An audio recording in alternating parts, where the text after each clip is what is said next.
me see. Oh, we did it. Okay. It's Here we being go. recorded. We are No recording. false start. I still think we need a little music intro, maybe a little bass line. Yeah, I'll pull up my phone. Be like, Dan, you hear that? Get that back to us. I'll do it again. Dan, you got that? That's an original. It's a Rob Messick original. One more time. I hope that's not from something. We do like a Rob, clap you at the can't use end. that. That was from a 70s porn. Well, maybe. Very possible. The Big Bush era. I think that is. All right, here we go. This is episode 3. We're doing it live. I'll write it and we'll do it live. So we kind of are doing it live. So because we have a Google Doc. There's a shared. It's exciting. Like a shared doc. Try to keep everything. It'll keep us on the yellow brick road. The witch's path. I forgot to do a stopwatch. All right, that's already off path. All right, here we go. We got the news of the week. So you were sending me pics. I'm sending you pics. That can go a couple different ways. But Spider-Man Noir. Yes. Or why does Amazon have that again? What is that? Amazon 8 episodes? Because Sony doesn't have a streaming network. So they have the ability to just sell wherever they want to. It's weird. And it's funny because we're going to do a Spider-Man Noir show. And they did it. They just did it. Wasn't Olivia Wilde supposed to be doing a Spider-Woman show? Remember that? Yeah. I think it's where she was kind of canceled. Yeah. Well, yeah, but now she's doing the Evangeline movie with Margot Robbie. Oh, that's right. She's directing that. You know, it's hard for a girl to get canceled. It's kind of sexist, but cancel it. Both sides. Everyone's canceled. Everyone's canceled. So I don't know. I looked at some of the cast. You got Demel Morris in there, or Ronald Morris, who's Lamont, who's what's his name? What's the Saturday Night movie? So who's in Saturday Night Live? Garrett Morris's kid is playing Garrett Morris in the movie in Saturday Night, which is awesome. But he's going to be in this too. He's going to be in Spider-Man Noir. So there was a couple additions this week. No one really, and Brendan Gleeson just kind of putting himself in different universes and stuff. So maybe he'll be a prison guard, be mean. He'll be Marvel prison guard. Yes. So just like his bad, I don't even have to call that a DC movie. I don't think anyone wants to call that. So I'll watch it. My girls will watch it. You know. Yeah. We love Spider-Man Noir, and we love Nicolas Cage. You know, he did a really good job in the Spider-Verse movie. So this should be good. It's just keep it moving. Don't keep it too slow. You said it's 8. You think it's 8 episodes? It's confirmed 8. Yeah. So hopefully an 8-40-minute. You know, keep it tight. Yeah. Keep it tight. Silverhawks. We'll talk more about Sony later. Yeah. So Silverhawks got to Dynamite, so that's good. So there's the Thundercats. So I guess Silverhawks might have been in that whole announcement, but Ed Brisson, George Cambadai. But the cover I liked. You saw the Jay Lee cover, just Humans, which has all the Silverhawks, which is perfect. It's pretty perfect. Jay Lee, he's tied in tight with Dynamite. You know, he's him and your boy must be good friends because he'll do covers for everything, and you know they're great. You know, we love Jay Lee. I was in the Dynamite office one night and I'm looking at. I think I sent a picture of it to you. I was like, it was a Tarzan cover that Jay Lee did. Original art was there, and I'm like looking at it, and it's so it's just super delicate. Like it's just like, I guess it's a brush or something. Just so cool looking. It's very hard to describe, but yeah, if I could get someone's original art, like it would be. I think I would want a piece of Jay Lee art. Yeah. You know, we're such nostalgics for the 90s. Like we love that 90s crazy aching with a razor blade Jay Lee, who did, you know, his work then on Namor and Wildcats trilogy and Youngblood Strike File. And I think it was someone telling me, it might have even been you, that Jay Lee's like, yeah, I physically can't draw like that. I don't know how to draw like that anymore. That's so weird. That's Is that weird? Funny. Like, you're an artist. You draw for a living, but you can't draw like that. And I'm like, it's neat. And a lot of artists will say that. Yeah.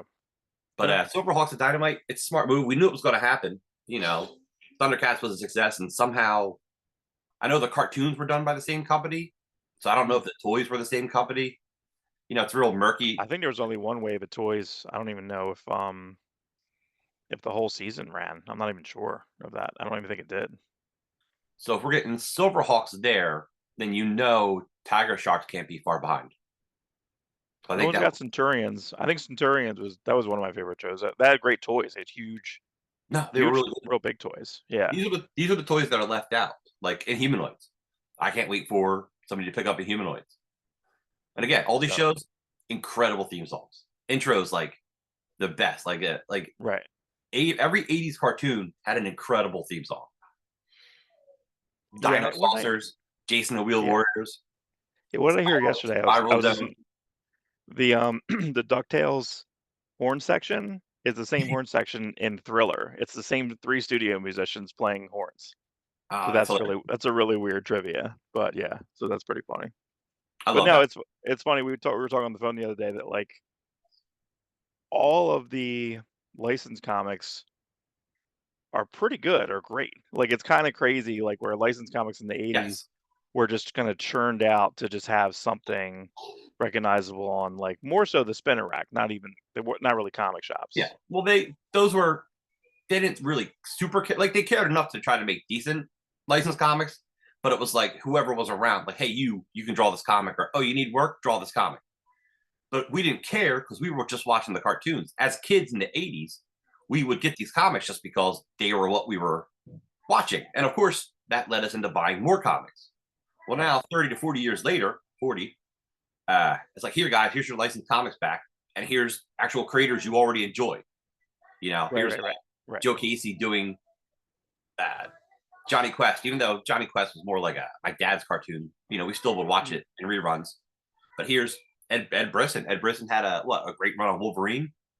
He's a He had a modern. couple good things. Yeah, I feel like he's pretty solid. Like he's pretty solid all around when I read him. So Yeah, so these I'll books have to are try good. it. I know they're doing Herculoids. I seen a Hmm. preliminary sketch by Rob Liefeld doing a Herculoids cover. Oh, So, jeez. did you think is that on your bingo card? Rob No, Liefeld Herculoids. I love Herculoids. They look. no, I didn't think that the Thundercats would have ever seen that either. But he's had a couple covers there. So I think we said the other week he should always do, if you're launching a new '80s book, get Liefeld, get that Liefeld Centurions, get that Liefeld Herculoids, get that Liefeld Silverhawks. You know, right. Yeah. Yeah, maybe they'll add it. I don't know. I think Liefeld that's what Care they. Bears. We need Yeah, I think Liefeld that's what they Care did Bears. when Thundercats. I think they added that later. Yeah, it Um, wasn't on the original order forms, and that book was already selling 100,000 copies of Thundercats 1. They do the Liefeld cover, 170,000. He just added 70,000 to the sales, which is amazing. yeah, I especially know if we're very that's very pro today Liefeld on this or show. pro life, right? We're just pro comics. We're not going to come on here and be like, oh, look at this shitty cover. Yeah. No, it's funny, like, cause we kind of talk about artists fall off, and that can kind of kill books. So, like, the next news I had here was that Teenage Mutant Ninja Turtles 6 has Juan Ferrero on it. It's coming out in January, and I'm like, well, wait a sec, like, wasn't that Cliff Chang, Joel Jones, Raphael Kirky, and like, what happened? Like, Chris it's already Burnham did off the Chris Burnham did the preview story. zero. Yeah, like, so we're already off. Like, you have It four seems people like, that are slow. I don't know if he's That gonna. being said, I don't know when he's gonna settle with the official artist of the book, because doing every issue with different artists, it's a neat thing to do, but it doesn't really lock people in. You know, right. and you want like an official artist to come back to every month. Yeah, I love the surprise. Every issue look great. Every issue's been great. Have you actually been reading it? Yeah, we'll talk about it later. I have a review of the newest one's the best one, I think, so far. Okay, So far. So far. so So yeah, because I can't wait for next issue. That cliffhanger in that one. I'm just yeah, like, yeah. So so Marvel and Punisher are no more. Basically, they're doing reprints or doing some stuff. They're reprinting a lot of Garth Ennis stuff. They're reprinting, I think, Punisher Kills the Marvel Universe. They're reprinting. They're it's bringing all Welcome solid. Back Frank. It's really solid stuff. Garth Ennis just knows how to write Punisher today. But they won't do a new Punisher book. The last Punisher book was like a non-Punisher book, and Punisher book was apologizing for being Punisher and put him in hell, and he had a biohazard symbol in the skull because the skull's been taken over by. This is all relevant because Mike Barron, who wrote great Punisher runs, he's working on for Antarctic Press.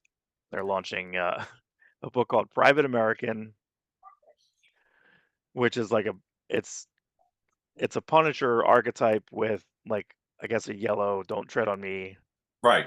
snake. Right. Okay, He, and he's So the description is this, and then so there's two things about this. It's one man versus the tide of terror striking from the south, situation at the U.S.-Mexico border, topical, spiraling out of control, involving Border Patrol agents, overwhelmed and powerless, a lone vigilante takes on drug smugglers, gun runners, and sex traffickers.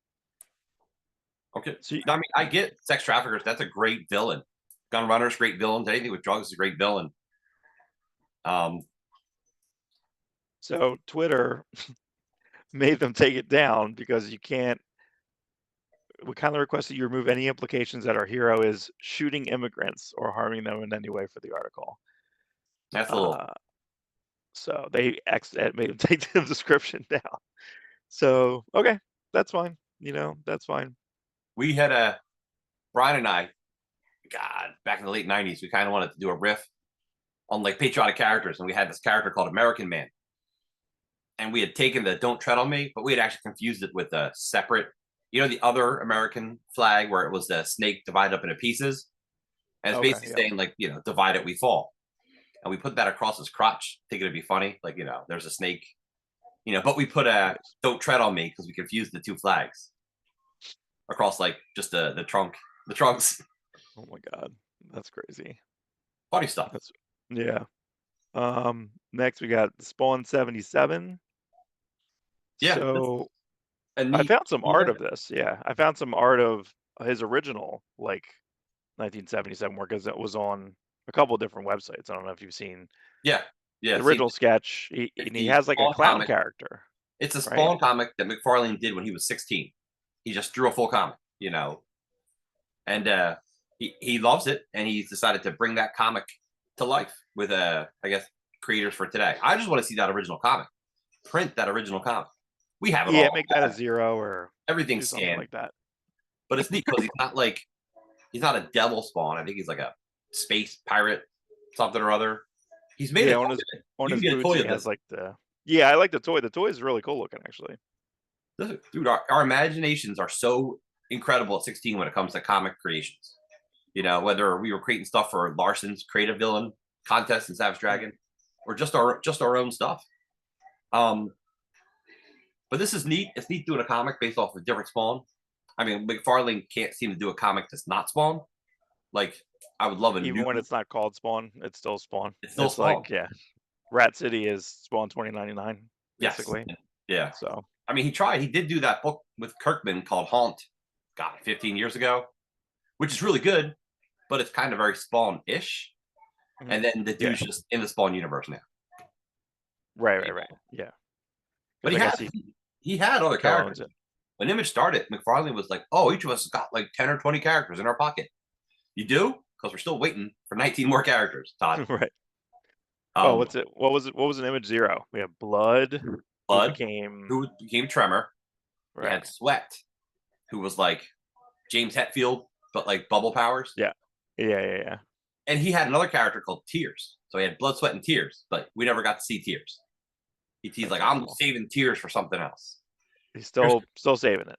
But he never gave us Sweat. I want that Sweat comic. Gotta make good till you bleed. No, I'm fine. No, you want it. Come on, you want McFarlane Sweat, dude. You can bottle it up. I may want that. Yeah, so let's see. This is 1977 design concept before Al Simmons took up the Spawn mantle in New York City. Spawn battles angels, demons, and the worst of humanity from Vatican City to New York. Okay. All right. That's April. My problem is, if you want to do a book called Spawn 77, make it look like it came out in 1977. Make it look like a Ford Atlas comic. Give us shitty paper, bad coloring. Right. I don't know if you ever seen it, but offset coloring. Yes, that'd be awesome looking. Who wouldn't want that book? Larson does that. When Eric Larson has his Savage Dragon, like he'll do like a 100-page special for $250 or $200, $225. He took his old Megaton stories that had Vanguard in it and Dragon, and he colored it like a real crappy 80s comic. He puts it in Dragon, but it's like, it looks so cool because first off, they were black and white comics to begin with, but then he colors it in a retro 80s style, and it just looks shitty, but it looks shitty, so it makes it look good. And that's what I think that what did Chioli recolor something in Fantastic Four, or was that Piskor? Piskor did it in X-Men. Piskor did it in X-Men. X-Men 1. Oh, he didn't have that. Shelley will go back, like he did a couple pages in a Captain America comic. He went back and colored it in that, like a more neat 70s style. Shelley's a great colorist. Yeah. Well, he always needs to, like, I would love for him to go back and color his own stuff, but we'll get to that. Godland. Yeah, we'll get to that. Yeah. Well, Godland was, who was Godland? Was that Crabtree or that? It's a good colorist. Yeah. But kind of neat to see Shelley color it too, though. All right, so Blade is gone. Blade is gone from the Marvel Universe schedule. MCU schedule. Yep. Off the schedule altogether. I guess I'm just confused with the phases now. The phases, I feel like they used to be really together. So this phase, so phase 5 is kind of nuts, right? I mean, I've seen hardly any of phase 5. Ant-Man, the Wasp, Secret Invasion, Guardians 3, Secret Invasion's on this list twice. Loki season 2, Marvels, What If season 2, which I didn't watch any of. Deadpool, Wolverine, Echo, didn't watch that at all. Agatha, about later. Brave New World is Valentine's Day, okay. Thunderbolts, Asterix. So what do you think what's the Asterix? So they're just going to call it New Avengers or Dark Avengers on that day? I think it's going to be dark. I think it's going to be Dark Avengers. It just seems easy to do. Yeah, I've seen all of this stuff, and like there's bits and pieces of gems in all of it, but none of it like really rocks you like the phase 4 stuff. Right. So, we'll see. I give everything a chance. I'm not going to stop watching Marvel stuff, especially since my kids watch it. Yeah, and then they have Ironheart, which was filmed like years ago, and then Daredevil Born Again, which is in March, which was totally refilmed. That went from a refilm. That went from a Ally McBeal comedy to a Frank Miller dark show. Well, that's good. I just find it funny that like they're getting a lot better like with announcements or non-announcements, like because I think like there was just rumors that they were bringing like Foggy and Karen back, and then they just had set picks, and I'm like, how did they get contract? Usually when someone gets contracted, it's in like Variety, it's in Deadline. Now they're just like they I guess they're in it, or Joe Berthol's like posting like he's in some shop in a Punisher outfit, and someone's like, I guess he's Punisher, I guess he's back, like not in anything. I would love to not know any of that stuff. I hate spoilers. I love news, but I hate spoilers. So yeah, it's tough because what's weird about it is like I know that the Joker 2, there's a scene that people filmed of the steps of them both in costume and both doing the thing, and then that's not in the movie. Okay. And then there's also a part there's a clip today I was sent to you, it was on Instagram, where at the very end when she's singing to him and he's like please stop singing, please just talk to me. I was thinking that throughout the whole movie. That's what this whole thing was. Like I thought this is him like saying like, oh my god, the whole movie was like that. The entire movie was like that. I'm like, just stop singing. Stop singing. It's not servicing the story. It's funny because there must be something about cutting Joker scenes, because how much of Joker was cut from the original Suicide Squad movie? Like right. Or there's an awesome Joker scene cut from the Batman, the Battinson Batman movie. The whole scene. Yeah, way to go. I know it's frustrating being nobodies. Hollywood, come to us. We're nobodies, but we have Yep. Yeah. Good thoughts, good notes. Okay, so we put it like that. They'll listen to us. We have notes.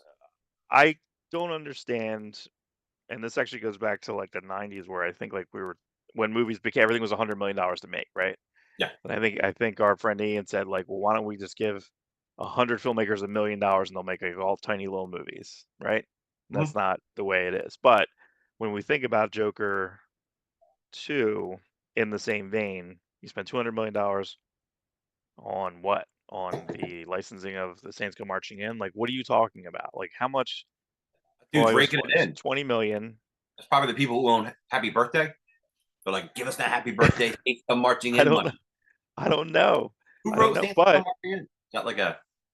But that tested worse. That Cole Porter? Aquaman 2? I think so, yeah. Aquaman 2 tested worse than the Batgirl movie we'll never see.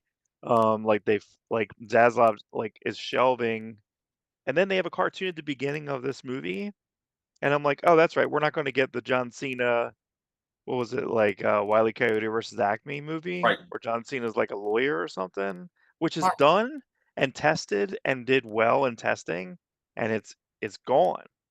It's gone? I don't understand. These movies, they're tax write-offs. All right, we're not going to do this movie. We spent, what did they spend, 70 million on Batgirl or something, or 90 million? 75. Yeah, 75 million. 75 at least. Yeah. And I hear they get a $20 million tax write-off. Mm. So wait a minute. So us normal people paying our taxes give this to the movie studios for failing? Like, that's our tax money. We are giving the government our tax money. So a movie studio can spend 100 million on a movie, shelf it to get $20 million back. Mm. I think as taxpayers, we should get to see those movies. If you're going to write off a movie, it now should be owned by the government. The government owns your movie now. They just paid you $20 million for a kill fee. Right. That's our $20 million. Let us see the movies. Yeah, I just don't know why it's not like on like a pay-per-view. Like, do you remember when Aquaman didn't come out, the Aquaman pilot, and they put it on like iTunes for like $1 or something like that, and it did pretty well. Like Mercy Reef, yeah, which was Justin Hartley, who went on to play the Green Arrow on Smallville. Because he was good. He was a good Aquaman. You know, Lou Diamond Phillips. And then Aquaman is played by on Smallville. What's his name? Come on, Rick. Now. Oh, who? Reacher? Reacher, yeah. Alan he plays Jack Reacher now. Alan, yeah. Yeah. Who was also an Incredible Hawk when the Hawk and Dove characters on Titans. Oh, yeah. That's right. That's why I know him. Him and Minka Kelly, right? Yeah, and he's funny too. He was funny in that. He was funny as Hawk, and I was like, this is pretty cool. Like, he's pretty interesting. So fans cast him as Sabretooth in the Marvel Universe. And I'm like, yeah, that's pretty perfect. That's a pretty awesome Sabretooth. Yeah, he's pretty big. He's a pretty big guy. So finish up the Marvel stuff. So I don't even understand, like, I'm not even sure what could be in these things. So in the new Phase 6.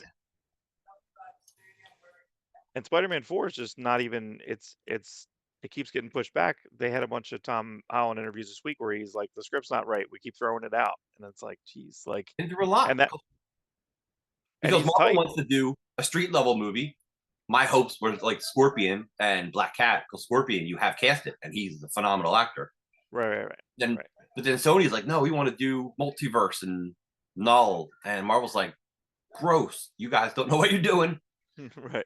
And then like Marvel's like, so we'll meet in the middle. So I'll have a street level cosmic multiverse movie. That sounds like a recipe for disaster. Yeah. We don't need Sony ideas in that. We're okay. So Fantastic Four first steps. So that's kind of a good, I think that would be a good kickoff, but that could also very well be, I guess if they do the retro right. I almost feel like they didn't do retro right. I mean, they forgot in Wonder Woman 84, 85. Like 84, like they forgot. Like the trailers were all like retro and this was going to happen. And in the movie itself, they were in a mall and everything in the mall was from 1987. Like it was like everything in the mall was wrong. Like that's what was so weird about it. I was like, and you didn't have the music in it. You didn't have Blue Monday. You didn't have, should be pretty easy to do. No? That was a bad move from the get-go, because it's like, here we have a Justice League movie. So what we want to see is what the characters do after the Justice League movie. So that's why Aquaman 2 is Aquaman is $1 billion movie, because it's like, all right, here's the character after Justice League. Iron Man 3 is the first movie after Avengers. It's $1 billion movie. Right, so what do you do with Wonder Woman? Oh, well, here's a story set in the 80s when she wasn't Wonder Woman, if you watch the other movies. So it's like, right, where she's like, I was not Wonder Woman. Like, yeah, okay, cool. It's a dumb. Yeah, it was really bad. Plus, you know, she brings back a guy into another guy's body. So that's cool. Yeah, and then technically that's rape. She sleeps with him a bunch of times, and that guy wakes up, it's like, oh, I feel really good. I don't know why. Right. And then they see each other at the end. She's like, I'll see you later. Like, it's just so weird. It's just so like she knows. It's so very, very strange. So yeah. So that then is like Revenge of the Nerds level. Like, I just put a different mask on and I'm your boyfriend. So wait. So next, what is so next? Wait a second. So next year is just Thunderbolts and Fantastic Four and Captain America. Oh yeah. I almost feel like that's already out. That's 3 Marvel movies. That's enough. Yeah, but 4 if you get Spider-Man. Wait, isn't Captain America? Didn't the toys come out for that for McDonald's like 6 months ago or something like that? Yeah, it's so weird. Disney kept moving all the dates around on the Marvel movies. That's so strange. I think So, that's so but weird. that movie suffers from the same thing Daredevil. See, Daredevil benefits from being reshot, but Captain America 4 has been reshot multiple times with who even knows who's in it. I just hope they got like a incredible. They better get like the best editor for that movie. Well, I don't. Yeah, I feel that Diamondback's gonna get cut. I feel like because Diamondback's in it and it's I love Rose. Diamondback. Yeah, and And they that's changed Sabra. She's like was a Jewish superhero. Now she's like a Black Widow right. trained, Another Red Black Room Widow. trained assassin. Right. Way to go. Giancarlo Esposito, right, got filmed later and added into the movie. Do you remember Yeah, the he's just shoehorned in. you shoehorned in? That's it. You remember New Mutants? There was a rumor that they were shooting all these X-23 scenes separately, and we're going to shoehorn that in New Mutants, and then they just like decided not to. Yeah. Well, there was a long-standing rumor that like Giancarlo Esposito kept like playing with the media. He's like, I'm Professor X. So, like I could be Professor X, and I'm just like, okay, He you're could doing be. that, and now he's not. Now he can't be. Like it's How like he can't be. there's They too shut him many. down. Yeah, there's too many people. So, but yeah, so you basically have Fantastic Four, then February. That's from July to February, nothing. An Except Captain untitled America. Marvel Studios film. Well, no, I'm sorry. I'm talking about February 25, then July 25, and then something. I guess Valentine's Day is their like spring untitled Marvel Studio film. Are you talking about 2026? Yeah, 26. So like and then it's our Avengers Doomsday, and then untitled Marvel Studios film, and then Avengers Secret Wars. A lot of And untitled I stuff. don't know. Yeah, I don't know. It just doesn't. I feel that there's no way. I feel like Secret Wars will get pushed back to November. I feel like all these are going to get shifted again. I don't think it's going to work. I don't think it's going to happen. So I don't The thing, know. the thing about Fantastic Four is it comes out what 2 weeks after Superman. So that's kind of like not giving each other a lot of room there. Because I have super high hopes for Superman. I have high hopes for all these movies. Super. Yeah, I just I don't know if I know if like if it's going to feel like a movie. I feel like Fantastic Four feels like a TV show. I feel like some of the stuff I've seen so far feels very very like what's the show on Apple TV Plus that looks like it has more production value from what's the Ronald D. Moore show Oh, For on All Mankind? yeah, that looks like it has like a lot of production value. I know it's space and all that stuff. Like a Yes. lot. And I think like Pinhead's War looks like it was shot like in a warehouse, and it is, I'm sure the so actual movie will look good. What they've shown us is like rough stuff. Rough stuff. pretty, yeah. And also like Natasha Lyonne is in it, and I don't want her in it. I don't know who she's gonna be in this. She's an actress. She's going to play, hopefully, not Natasha Lyonne. Because she plays Natasha Lyonne really good. Right. She's really I Natasha know. Lyonne in Orange is the New Black. And she's Natasha Lyonne in Yeah. uh, what's that?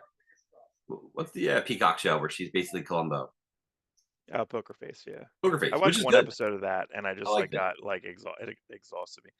I think the Ryan Johnson writing. I want to get into some writing stuff later that I'm like, I just get annoyed by it, and I don't want it. And I just like I'm like in it for a little bit, and I'm like, all right, I'm okay. I think I'm good. So Now, Natasha Lyonne, she's what? Your cousin, right? she's my she's my uh Your redheaded cousin? my phonetically named cousin, correct? So I had a fun Friday. I took a personal day. I'm still fighting these allergies. I'm sorry I sound like this. But I found I knew going to go visit my daughter at college in University of Delaware, so I kind of plan what comic stores am I hitting along the way. So, um, As one the should.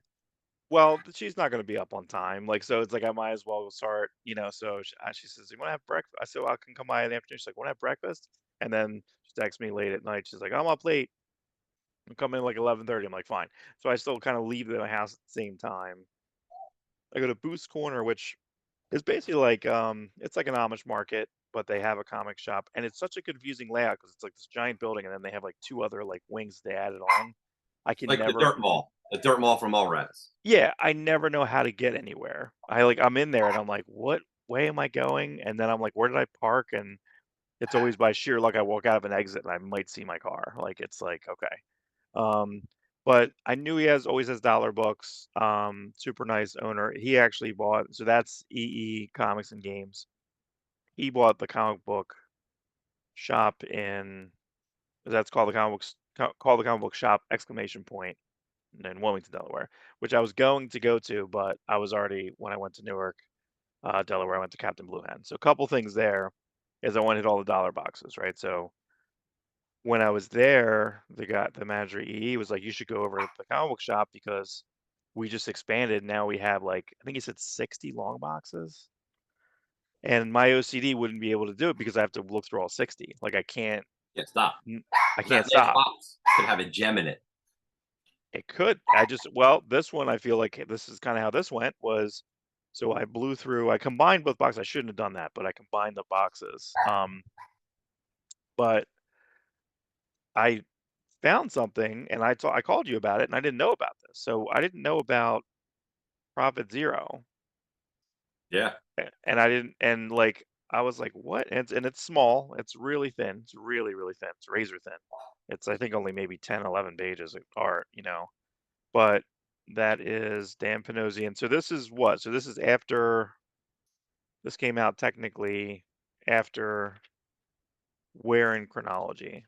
Let me see. Came out, Dan Panosian, penciled and inked, Prophet 1 through 4. Number 5 is when Stephen Platt comes in. And Dan Panosian's idea was he was either going to do one of two things. He was going to do Prophet 3000, which was part of the Extreme 3000 story that Liefeld was they were trying to heading towards. We were going to get a Supreme 3000, Youngblood 3000. But then I guess when that he held off on that idea, he changed it into Prophet Unleashed. So what that Prophet Zero is, it's Extreme's version of like a Wizard 1/2. It's very much styled like a Wizard 1/2. It's kind of cheaply made. It's thinner, but it's still better than like probably a Wizard 1/2. And Dan Panosian's artwork is beautiful in that. It's like he's like I think he was looking at some Barry Windsor Smith stuff and he was just trying to add that type of detail that Barry Windsor Smith was doing. Yeah, this is so he's talking about Prophet Unleashed. Right, that was going to be the miniseries he was going to do when Stephen Platt took over the ongoing series. But he went into advertising instead, which pays better and it's easier. Yeah, but this character, the Exile, is pretty amazing. Yeah, I mean the character, it was just like it's very inspired. It's kind of nuts to see it because it's just really good. What do I gotta do? I gotta Put it in up front of you. There we go. Yeah. Yeah. So It's just like really, really solid, really inspired. And just like the art, just a little tighter. And then you sent me in the chat, like you sent me the San Diego cover, which is weird because the San Diego cover has a lot of I'll have to put it on our Instagram. Which I got the name for it. I just have to put it together. So after that, yeah, I think after the show I'll put in like art of stuff that we talk about, just kind of put in and then maybe as like kind of notes saying like news 1, 2, 3, 4, 5. But yeah, the cover for that Zero, it's funny, and this was 30 years ago because 94, right? Yeah, Crazy. 30 years ago. But I never saw it. So that's kind of crazy that and it came out, says it came out July 94. Yeah, so I never knew that came out. But yeah, pretty fun stacks. So let me just kind of throw out some stuff that I got. So because this is for my Chris Wozniak section, also Casada cover, That's a beautiful cover. That was a great that's a great cover. Yeah. Plus, So I always love seeing Superman and Captain Marvel fight. yeah, this and the Casada Palmiotti cover is like just crazy good. Just really, really good. And then that's a Jim Ballant. Good Jim Ballant in there. What was that? What was that character's name, dude? Does it show it on the cover? No. Is it the exact same gray and blue as Batman? Yes. That's an interesting move. Yes. Geist. His name's Geist. Painted by Chuck Dixon and Jim Ballant. But this is Asbats. So this is kind of cool. This is like right before, it's right before the, he changes the costume because you see the claws and stuff. And just like just good tight Jim Ballant. Like, I know Catwoman's where it's at, but I got this. I don't know if you remember this. You probably like the two backups in this. I don't know if you remember this. So this came out in 2002. I got it because I want to rebuild my Brubaker Batman, which is great, but there is like a Brubaker like Dick Sprang in the back. I don't know if Yes. you remember this. I do remember it now. I forgot. Yeah. Yeah, so there's a Dick Sprang story, and then there is a Sprang. like a Carmine Infantino story. Dick Sprang is the only comic creator whose name is also a sentence. Oh, and then that's right. There's a Sergio Aragonés in the Beautiful. back, I'm obsessed with Sergio Aragonés. where Patton Oswalt wrote that, and then so the second story was Eric Shanower and James Tucker, who directs a lot of the DC movies. He did the Black Bat retro. So Wait that's a minute, you think that's Patton pretty Oswalt fun. wrote the Aragonés story? He did, yeah, It must be hard for Aragonés when he worked with writers who aren't as funny as him. Like, I love Patton right, Oswalt, but not as funny as right, Sergio Aragonés. I right, like right, right. I like Mark Evanier, not as funny as Sergio Aragonés. Yeah, I think that Evanier does the shape of it. I understand what he's Oh doing. no, So, the guy's a great writer. yeah, and He there's really because Gru is, we got like 200 plus issues of Gru. Ah, look at that, beautiful. yeah, That was one of my favorite yeah, eras of Superman. Like McGinnis. yeah. Look at how fun. Stupid. That's stupid fun. Some people Stupid subscribe fun. to the idea that Batman needs to be stylized and Superman needs to be realistic. I kind of feel like I love Superman being stylized. Give me Yeah, I do McGinnis, give too. me the Tim Sales. Give me. I know people prefer Tim Sale Batman, but Tim Sale Superman is gorgeous. Yeah, look, my argument on Superman was that I think that Batman was just is in more interpretations because it was allowed to, right? Right, And I almost wonder if that's more of like because Batman 66 we know now is a big success, right? It was not a success. It was canceled, the right? TV And then show it got or the syndication. comic. Yeah, the No, TV the show. TV show was a huge success for 2 years. Like But every why celebrity did wanted it to be not on it. continue? I think it's something like, did ABC not want to do it anymore, and then they sold it off to another channel, and the channel got real. I mean, the ratings went down by the third season, and then the third season looks really cheap. Everything about third season is cheap, and I think the kids caught on to that. So Hmm. a fourth season was planned, but then the people who had the rights for the third season, they destroyed the sets, and the people who were going to do the fourth season, like, well, we wanted those sets. Well, now we're not going to do the show. So the first 2 seasons, spectacular, ratings through the roof. Kids, it was a Batmania through and through, Hmm. but it wore out fast. Right, right, All right, these ratings, right. they were probably like, oh, we only had 100 million people watching this show. We better make a new show.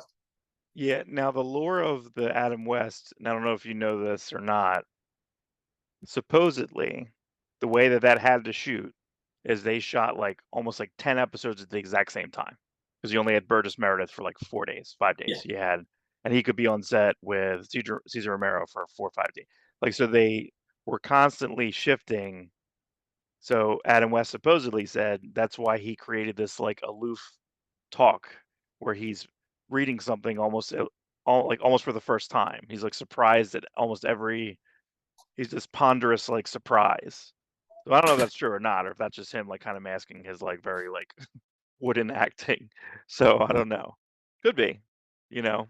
It's charming, you know. yeah, But sure. my whole point with the Superman thing is I feel like Superman couldn't be stylized, and so Kirby goes in 72, he wants to draw Superman like Superman. They're just like, no, it has to be on this because I guess that was probably at that time more merchandising was heavier probably on Superman at that time. Superman was always number one, even during the Batmania. I think Superman comics sold better. Right. Superman sold better consistently until Dark Knight Returns. Mhm. That's when Right. it started to like even out, and then just Dark Knight Returns and then the Batman movie. Right. Right. Yeah. There are times Superman's pulls ahead, but it's been Batman since then. Right. Right. Yeah. So, but just a couple other things. So these are I'm getting and look at how bad the color separation is here. It's not. Boop, boop, boop, boop, boop, boop, boop. It's just like all run down. It's a banding. Banding was a real issue back then when they tried to go from Yeah. one color to the next shade. It would actually look like bands of colors. Yes, this is Andy Cooper, Joe Cooper, and I was like, so the whole piece of my collection, now that I went from like 20 long boxes back down to 10, probably under 10 now, is I'm now figuring out when I had these big runs of stuff like the New Gods run or I had like a Warlord run, which I wasn't really nostalgic for, but I wanted, and then I had it. Hmm. Well, I'm not nostalgic for that, so I ended up like selling it and get made pretty good money on it. But I think I just want the same comics I had from 1989 to like 1995, basically. You know, so but I know some of these later issues I couldn't really find. So, I mean, these are some pretty good. These are like the Ron Garney uh, issues of Ghost Rider. So I went through and they had 50. They went through to 50. So I just It's went like through. an early Roger Cruz issue in there where he's just like aping Jim Lee throughout the whole thing. Look at that. Yeah, People always complain about the 90s. Oh, we hate these gimmick covers. they're all great. They're all I really love them. fun. Did I want to spend the money? No, because I was a poor guy making $5 an hour working at a local pharmacy. But I loved them. They were so Yeah, cool. They, I would display them around my room with especially glow in the dark covers. I had a wall of just glow in the dark comic covers. yeah. That's what I grabbed. I grabbed. So that's like Hall of. I don't even know what this was. That's Post. Olive oil. It's Um, post and then cereal. I got this foil cover, which is a Pacheco. Really cool. Yeah, and then they had like a whole X Factor like run, basically like the whole Spartaccio run there. So Beautiful. that was really solid. I'm going back and getting all the criminal books, like the whole issues, just because the issues are both double sided. And some of the trade dress. I actually hate this trade dress here. I think this looks terrible. The subtitle here, but they have a lot of back matter and stuff that is like not reprinted in all the way. Yeah. What else did I get? So, because again, I sold my whole Cyberforce run, and now I just have to get my Cyberforce run back. The thing about you always want to have the stuff you had as a kid. There's a nostalgia factor for those books, the feel of that paper, the look of the colors. I feel like anything late 90s onward where digital coloring really takes a hold, it's okay to read those in hardcovers. It's okay to read them. The Razor Blade. Yeah. Jay Lee. You can't draw that. You can't draw that today. But what I'm saying is like books from the 90s, they don't have the files for them. They have to scan in the books and they just don't look great. They look a little grainy. Like you can tell they're a scan of a comic book. Yeah. Like you could buy, there's official hardcovers put out by companies that are just scans of comics. So as far as stuff that we start collecting, Fortress, he had two. I don't even know those. I got a story about everything. Will Spartaccio has like issues drawn of that comic series, Fortress. Like Image United was supposed to end, and he had at least two miniseries planned out, and the first one started. But now that who's comicbook.com? What's that guy's name? Jim Viscardi. Jim Viscardi's working for Image Comics now, and his goal is to get Image United completed. So that book came out. What was that? Is that the 20th anniversary of Image? Yeah, 20. And now we're at 33 this April. It's funny we talked about Jay Lee. Like I just got because this I know I sold in my Wildcats from. That book is beautiful. Wildcats Trilogy is up on the DC Comics app. That was I think Wildstorm kept most of their files, but you'll look through it digitally, and then all of a sudden you'll see a scan page, or one of them is missing a page actually. Really? Yeah, they don't pay super attention like we do. We're a little. You can't. Yeah, that's good. The other thing is, I believe in Jay Lee. I believe in Jay Lee can actually get that done. I think if he wanted to draw in that style, he could. I hope so. Here we go. And now I'm getting some. We'll get into that a little later. Yeah. So, but yeah, super fun. So, but the thing that kind of surprised me is that when I went to so EE got a ton of these books in there. Some of them in the dollar books when I went to Captain Blue Hen in Newark. And most of that store is catered to the college town. Okay, there's a lot of trades, a lot of hardcovers, a lot of but the people in there, there was a lot of people just talking about Absolute Wonder Woman, which we'll get to on the reviews. But what I thought was interesting was they had really good. They always had good sets, but I always thought sometimes their sets might be $1 or $2 overpriced. I told you the set that I got, and that was like to me it was like way underpriced. And I just don't even understand it. So like, and then I opened them up because I think I told you about it because it was all sealed. So pretty cool. So they have these little things where, oh my God, you can't see anything.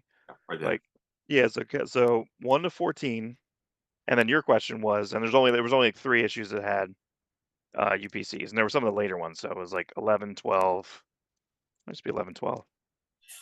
Yeah, just 11, 12. Okay. And so I don't remember. 14, they're all direct market. Except for 11 and 12 were newsstand. Right. Yeah. So it's 1 to 14, and I thought it was 30. It was 35. And this is like, and they're perfect. Like there's they're perfect copies of the Spider-Man run, which I sold my Spider-Man 1 to like 16 for like $80. Like I don't know. So it's fine. So that's fun. So not only did I get it back, but I now profited on it. If you can only spend less than $45 on 15 and 16, you're fine. What's amazing about that series is there's millions of them. Look at that. You know, I think that's my favorite Spider-Man drawing ever. Yeah, I think so. I think this cover, just looking at this, I was looking at this morning. I think this was just something I'd stare at. You know, it's still I can. I mean, he went all in on that book. He spent so much time drawing it. Like he didn't rush anything. Especially the drawings of Spider-Man. yeah, so to get this back for very little was really fun. And that's a crazy price for that. And I was looking through some of the other sets and I was like, this isn't even compared to the other sets they had. They had a lot more sets. You know, it's a fun comic to own. You ever own the Platinum? You ever own the Spider-Man Platinum #1? No. It's cool because it's a heavier cardstock cover, slightly nicer paper inside. It's like a glossier stock. Oh, really? It's got pinups in the back, including one piece that was never printed. It was printed on a Spider-Man keepsake collection. Remember the keepsake collections? They were like oversized cards and like a white envelope. Yeah. Yeah. Really? Yeah, Platinum's not. You can get a copy. For like, I think, you know what? Pre-COVID, you can get it for $100. Post-COVID world, I don't know. Yeah. But yeah, if you could ever get a Platinum copy, it's pretty awesome. Yeah, I'm surprised that I was just surprised at how I got that. Now the other thing this kind of goes right into this, I bought a physical copy of this. I had a digital, but I bought it Absolute Wonder Woman, which was our #1 review. So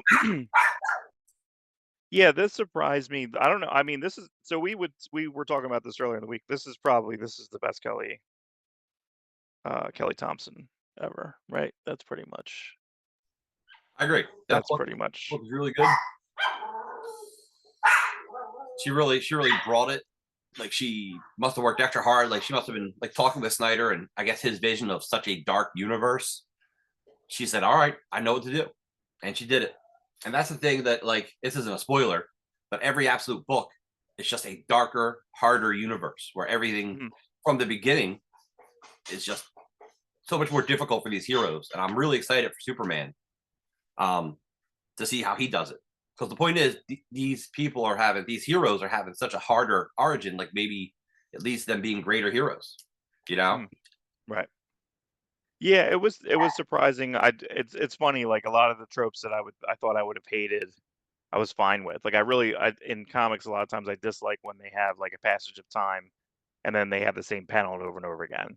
So they had, I think it was 3 double spread splash pages of like the cave of her growing up as like, you know, probably like a 4 or 5-year-old to whatever she kind of turns into. But you can see the evolution of like the cave and everything. And I'm just like, I should hate this. And I just like liked it. I just liked it all the way through. Yeah. And I think Jordi Belair just like is ridiculous on colors. I think she like went way, way up.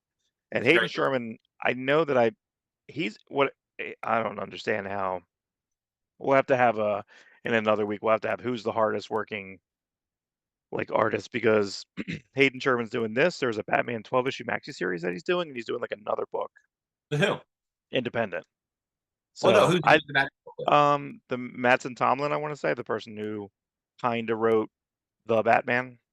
Okay. Or did like did like the last pass on it. But I think because of rules, wasn't allowed to say that he or she wrote that. I'm not even sure if that's a man or rules are really weird in Hollywood. You know what's a rule I don't like? Let's say you're a director with you have a directing partner or it's your brother and you 2 direct movies. If you ever direct a movie separately, you're not allowed to direct a movie together again. What? Is that weird? Doesn't make any sense. No. It doesn't make any sense. The Coen brothers don't direct movies together anymore. I was going to ask you that. Yeah, because I know that one of them did the run of the Driveway Dolls this year. So, I mean, they might direct it together. Like, I'm an executive producer. So, you know, they're just going to help each other out. Right. Yeah. This is all speculation. So, but yeah, that's right. Hollywood. You don't want to get in trouble with the Directors Guild, Rob. You don't want to get. No, they might be watching. They might be one of the 30 people watching us. By Yeah, the way, but what's that's not a does it slam. matter? The fact that 30 No. people watched us is amazing because we talk and we talk so much. We talk. Like, I hope whoever That's right. listens has the most boring job or just has nothing to do. Right, right. It's just on in the background. And even So worse, I hope they're just listening to us. Like, yeah, that's probably better. you Well, don't we have to thought watch it. about we might be adding some visual elements. We'll see. I got to see how like time and the whole point of this is just to not add extra things into our busy time, but still want to like get together and do this.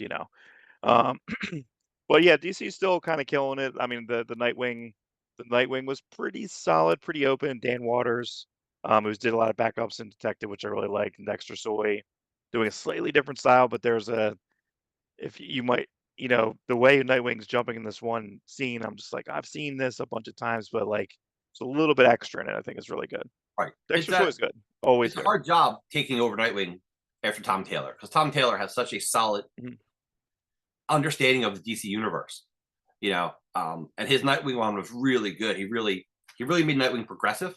It's kind of the way David Michelini wrote Spider-Man, and that's one of the reasons why his run will always be held so high in our regard, because Spider-Man was learning, he was getting better, he was, everything was progressing, and that's the way he approached Nightwing. That's why his Nightwing Yeah, run, everyone should read it. So having to follow him it's up, great. Yeah, having to it's follow really him good up, difficult. And I for like the sure. first issue. Yeah, and then coming off and drawing from like Bruno Redondo, who kind of like set the new like cover and some of and invented interiors. So to have just do a very traditional Ooh, Dexter Soy had a little bit of an uphill battle, there's but issues very that are solid. incredible. Yeah, Or experimental issues that look like that one where it's like he's going up and down the sides of the building and yeah, really just like it's like a Mobius strip, right like a which movie strip. Alred did in that Silver Surfer, which is great. Which if you read that digitally, it's as the Mobius strip. So if you read it digitally, it's like 60, 70 pages long, which is pretty cool. Oh, So it when it's goes like broken down this. into when you Mhm. follow the panels. Okay, Yeah, yeah, it's really cool. So that's where the digital can technically help. But yeah, so Tom Taylor left. He got. I mean, this is the way he used to be. He got promoted basically, so he went from Nightwing to detective, getting promoted to detective. Which again, we didn't know who was going to take over detective. So I'm happy this happened because, so this is, mm, well, no, I guess they never worked together. Miguel Janin worked with Tom King, and in I guess on the Grayson book. So it's weird. He's also coming from Nightwing, right? right In a way. away So in a belated because way. yeah, but this is the best Mikael Janin I've ever seen, and Mikael Janin got a lot of. He's almost like a Greg Land of Poser, which is an app you can use on your iPad and just kind of like reposition people. But It's a horrible name he's for children of the '90s. Like yeah, your app's called Poser, like which yeah, means yeah, yeah, you're fake and you copy and you're what I mean, not cool. right, right. But this is the best, and I guess I don't get it because like these new guys like Otto Schmidt, they just like do all of it. He does all the colors too. Like it's like crazy. It's like way up and down. Like it's really good. But this is the best he's done. And there's a bit of a misdirect in the beginning, but kind of like the same way the last Batman was going to be, where or the absolute Batman, you thought someone was going to die in the beginning, and it was like, Yeah, oh, okay, this yeah. is that. They're going to do this again. Okay, great. But then I also was nervous because then they go and they show some Thomas Wayne stuff, and I'm like, what I hate about Joker, the first Joker, which we keep talking about Joker, is don't desecrate my Thomas Wayne. You know what I mean? Like, don't do that. Don't make him crappy. Don't make him. I want to have it like the Thomas Wayne where he's going to take. He took care of Carmine Falcone, like when he got, he was Yeah, taken to the house. Like he has to, that's do no that's harm. that's an understanding of the character because there's a reason Bruce Wayne wants to be a better person because he knows his dad was a better person. And Right. even though his dad's rich and sure, it's inherited money, but he's doing the right things with it. And I always liked that storyline better. He was great in the Nolan films. Mhm. You aspire to be your dad, and it's nice when your dad doesn't let you down. And Yeah. that's what the Joker movie was doing. It's like, oh, you're kind of a scumbag cheating on your wife. You're a jerk. Like, and that's why Todd Phillips doesn't understand Batman. So that's why he doesn't Right. understand Joker. That's why he doesn't understand. I mean, he may understand it and just not want to do it that way. But if you're going to do it that way, why make it a Joker movie when you could have made it the Maniac, Right. the Maniac might not have made $1 billion. So I understand. Right. In a Yeah, I don't convoluted know. way, in a convoluted way, I would have preferred to see Todd Phillips' own character. That to me would have been a more interesting movie than him create a version of the Joker, which wasn't the Joker. Which really, any version of the Joker is actually the Joker. So I'm totally contradicting myself. Like I always like to say, you can't do Joker wrong because everyone's got their own take on it. As long as it's crazy, it works. Right. But like, it's everything else around Joker. It's like, yeah, it's like when you took Thomas Wayne, he's no longer Thomas Wayne. Like, would a movie have been better with a real Thomas Wayne? Like the fact that he should have been a good guy, he never should have had an affair, which makes Joker's mom's perceived affair even crazier. Right. Yeah, you know, that would have been fine. But he's a shithead in the bathroom. Yeah, so it's like, okay, well, that's probably correct. So so you just get a little nervous when they dip into some of that. I do anyway. I was like, oh, don't. And I don't know. I don't love all the retro. I don't like it when they do too much retro content. I think it's lazy. So that was going in the past. Superman. Did you read Superman 19 with Dan Mora? I did. That and Williamson. Dan Mora that dude can just draw anything, make everything clear. I feel like that was a great issue. Being the first. But like, how far in the future is it? I think it says it begins 8 months or something. It's has to get there because basically it's Superwoman. Lois Superwoman. Lois is Superwoman. When did Lois get purple eyes? When did that happen? That was like the 90s or something? Might have been in McGinnis's run. She just has purple eyes. I don't know who. We don't know why does she have purple eyes. It's cool. She just does. It's cool. But it's been that way since, like, I think, I want to say maybe McGinnis. But Daenerys Targaryen, right? Doesn't Daenerys Targaryen supposed to have purple eyes? Yeah. They forgot to do that. So I didn't read Brave and the Bold this week, but I usually skim it in on the DC app. But Dan Moore does a cover to that. But I feel like that book is robbed. And it's like issue like 17, $7.99 cover price. I only read it on the DC app when it's a month later. Right. But like, did you know that there was like a 5-issue Kelly Jones story in there? Yes. With Netwing. Yeah, you might know that, but like, does anyone know that? We like know. Anyone going to the store? We're ridiculous. Yeah. Well, anyone going to the store? I just think that it's like, and do we need that? We could even say that about Action Comics. So Action Comics has 2 stories. It's like $5. I don't know if I need the Supergirl story in the back. I don't know if the story in the front is strong enough to be its own issue. You know what I mean? Like, I don't know. I feel like they're both a little robbed. I've always felt Action Comics should be semi-anthology. Like just have your Superman story, have something. Because honestly, does DC need, or do people want a Supergirl book, a Superboy book, a Connor Kent? Like, do we, like, I don't know, the Superman family can really fulfill that many series? Like the Bat Universe? The Bat Universe, the sales on Batman's all down. No. I think finally comic people are just so sick of buying 20 Batman books a month. Right. And you and I have always felt this way. Let's focus. Let's bring it in. Let's give us 2 Superman books. I don't know. They'll never do 2 Batman books, but like, just give us really good comics. And right now, I think Superman and Action are kind of in a good spot. There are things that could be better. Yeah. But Wade's only doing, but it's too fast because Wade's doing, like, we're getting like 5 issues of Wade, and he's gone. Like, so it's like, that is too fast. It's just, that's not enough time to catch up for a while. Yeah, it's not enough time because we love the idea of Action and Detective kind of being around the same numbers. And when Bendis came on Action, it was a bi-monthly comic or bi-weekly, whichever one means every other week. Right. They took that and made it monthly, and then Detective just surpassed it. And as far as we do love legacy numbering. It's cool to keep them the same. Even though Detective officially came out first, Detective was an earlier DC comic before Action. Action #1 still is the launch of the DC universe. Right. Yeah, that's never going to change. That's never going to change. So in our minds, keep them even. Keep them. That's fan notes. That's a very fanboy thing. So did you read? It took me a while, but it took me 3 tries to finish the Iron Man book, even though I put it on the list.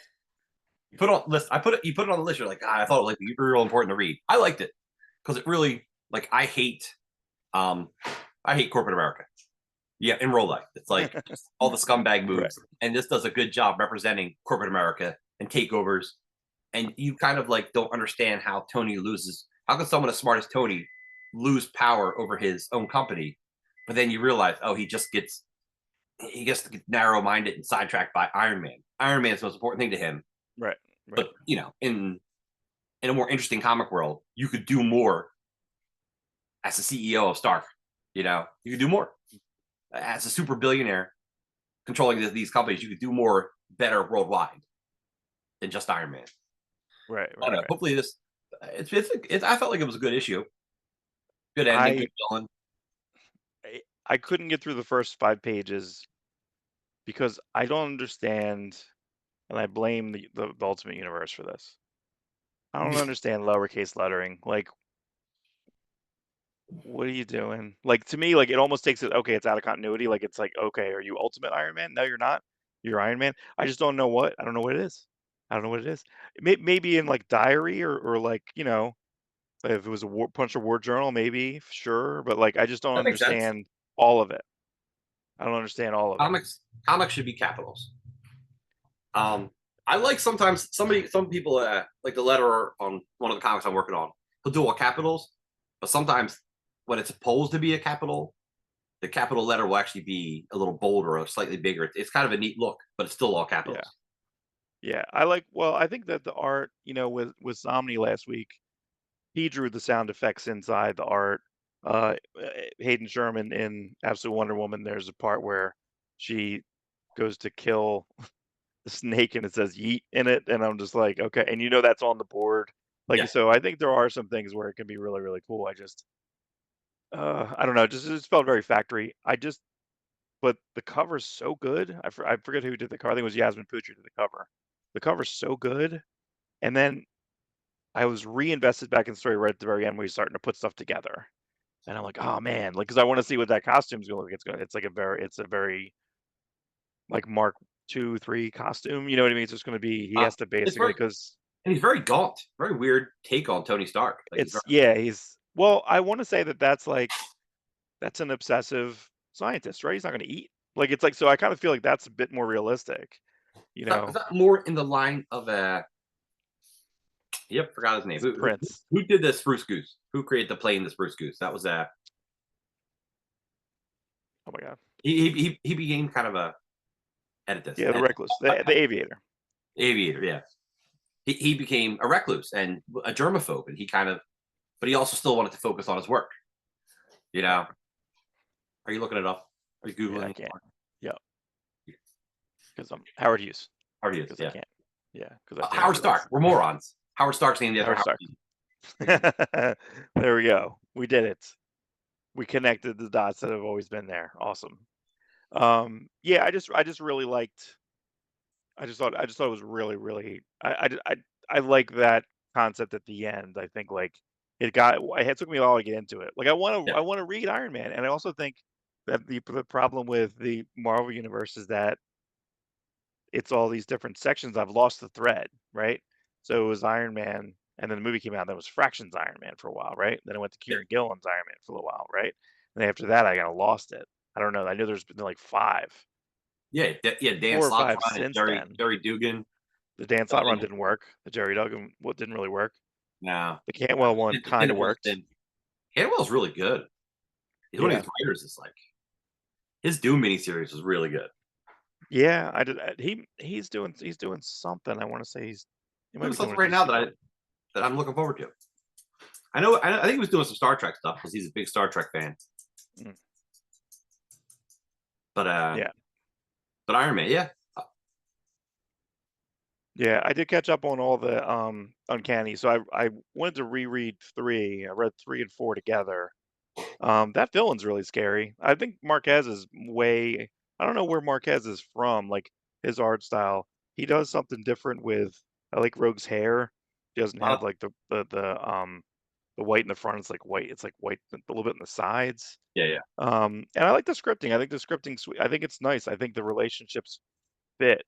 I think Rogue's relationship with Wolverine, basically like pre-apologizing, tell Jubilee I had to go. Like, sorry. Like, I feel like they're doing Wolverine the right way.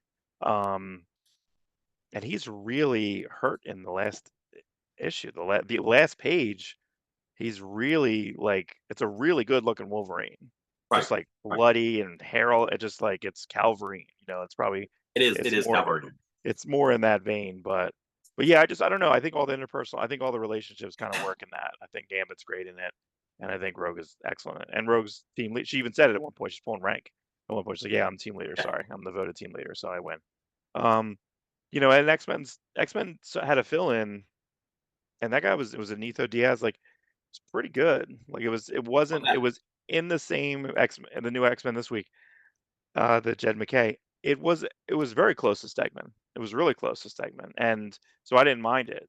I'm fine, like, and there's also a guy who's drawing Hulk, who now the issue of Hulk this week is not on the list, but they both worked on Nick Klein and this other guy, did it, and it's like, oh, it's very close. It's like I don't mind that, I think that's pretty good. So yeah, if you can format it up the right way, I think it's pretty good. Are you preferring Uncanny over regular over adjectiveless X-Men?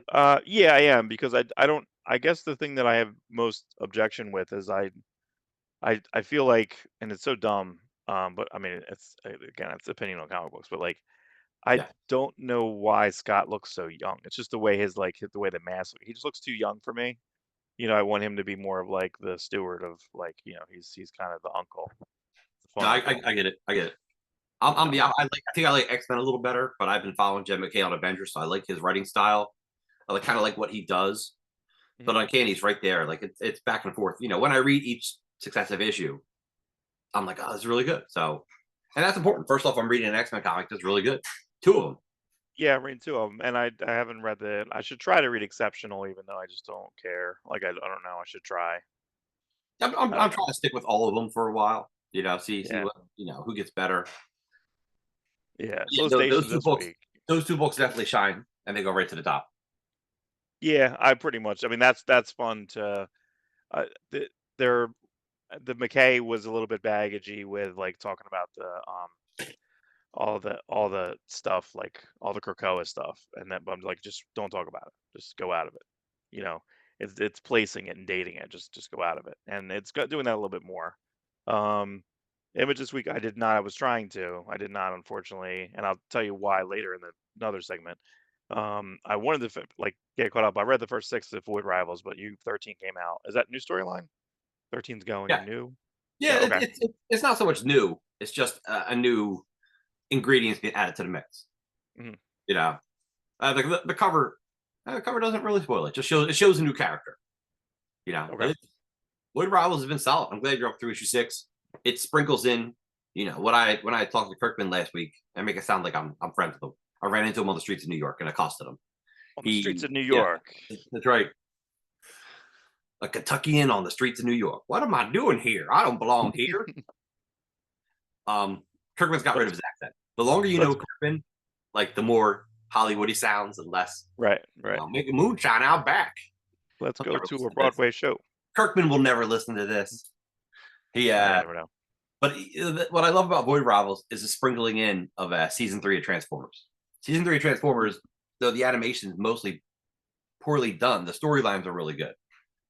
Right. And you Right. bring in a lot of new characters, and that's who's been in Void Rivals. Not spoiling anything, but Void Rivals itself is fitting in nicely into the Transformers Energon universe that Kirkman's crafted with Hasbro. Well, you want them. I think you mentioned this before. You want them to be the headmasters, right? Basically, or I kind of want them to be ish. something. Yeah, Right. Headmasters was my initial idea, but they could be something else. They are something else. Well, the comics had headmasters, They were and they the were different. Nebulonians. Right. Right. They were. That was like in continuity, and they made this whole continuity of it. That's why it was confusing. I'm watching the cartoon. I'm like, oh, it's the same thing. I like the comics better. The story in the comics is better. It is better. Clearly.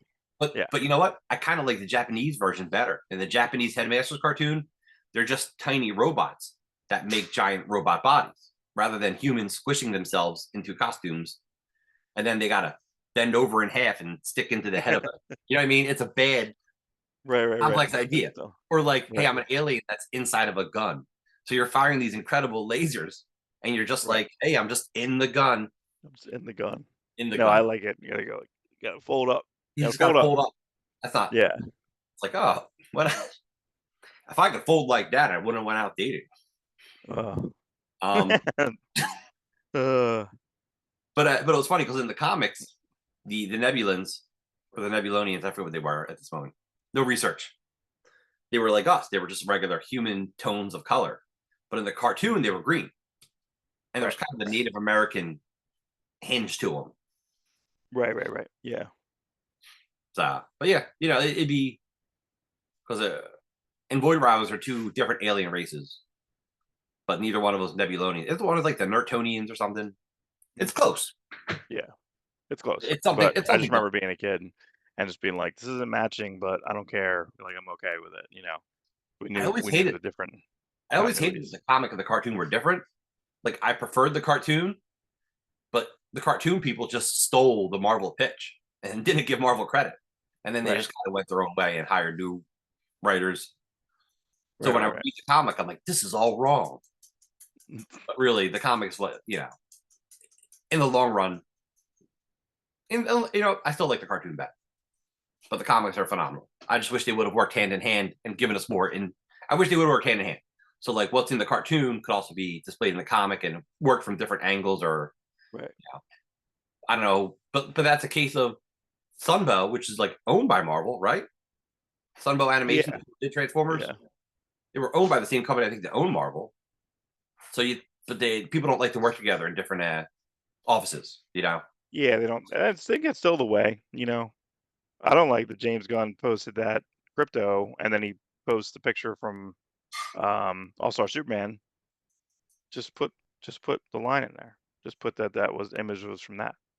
I don't know. To me, he's a little too free with his posts about stuff. His lifts are too. And listen, I guess that's okay. It's just I wonder how close this is going to be to like All-Star Superman. Closer the better. I don't know. I love All-Star Superman. I love it. I'm swimming in raw sewage. I love it. I love it. Okay. So all right. So maybe by next week you'll catch up on Void Rivals. Yeah, I'll try. A little deeper. I'll try on that. And then I have a cat coming up. Hold on. Dun, dun, dun. Right. So we're sad about Local Man 25. So we finally got Local Man 25. Yeah. And it's sad. So it is sad because so they had what's kind of crazy about it is, so how many technical issues of Local Man are there? Because it's 25, not even 25. Like 16 or 17 if you include the two specials, right? The right. The Death Mate Gold looking cover and the Bad Girl special. Right. And then this kind of is of Images of Tomorrow. This is kind of like take on it is technically the end. But yeah, I guess it's just the nature of everyone's got to go get work, you know, in a way. Yeah. Like, and if I don't want to see someone else draw it, but if it took someone else to come in and draw a major chunk of it to keep it going, I'd be okay with that.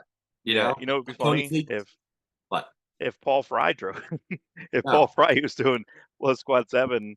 It's not that different. It's a little different, but you know. But I do like the Sealy backup. I do like the Sealy like extreme style. So I'd miss that. You know, that's always been kind of. It was a funny backup. Those were actually a really funny backup. It was a funny backup. But then who did the pinup? Was it Brian Denham did the pinup?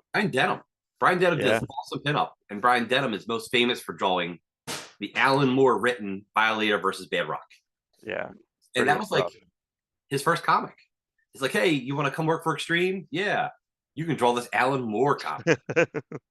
What? Well, that's in the vein of like there's different Alan Moores. You know, it's like when I would talk about Garth Ennis, I was like, oh, there's the Avatar Press Garth Ennis. It's not the same as Vertigo Garth Ennis. It's not the same as like, so it's just like unfiltered. You know, when Warren Ellis did an Avatar book, I'm like, oh, it's rejected concepts.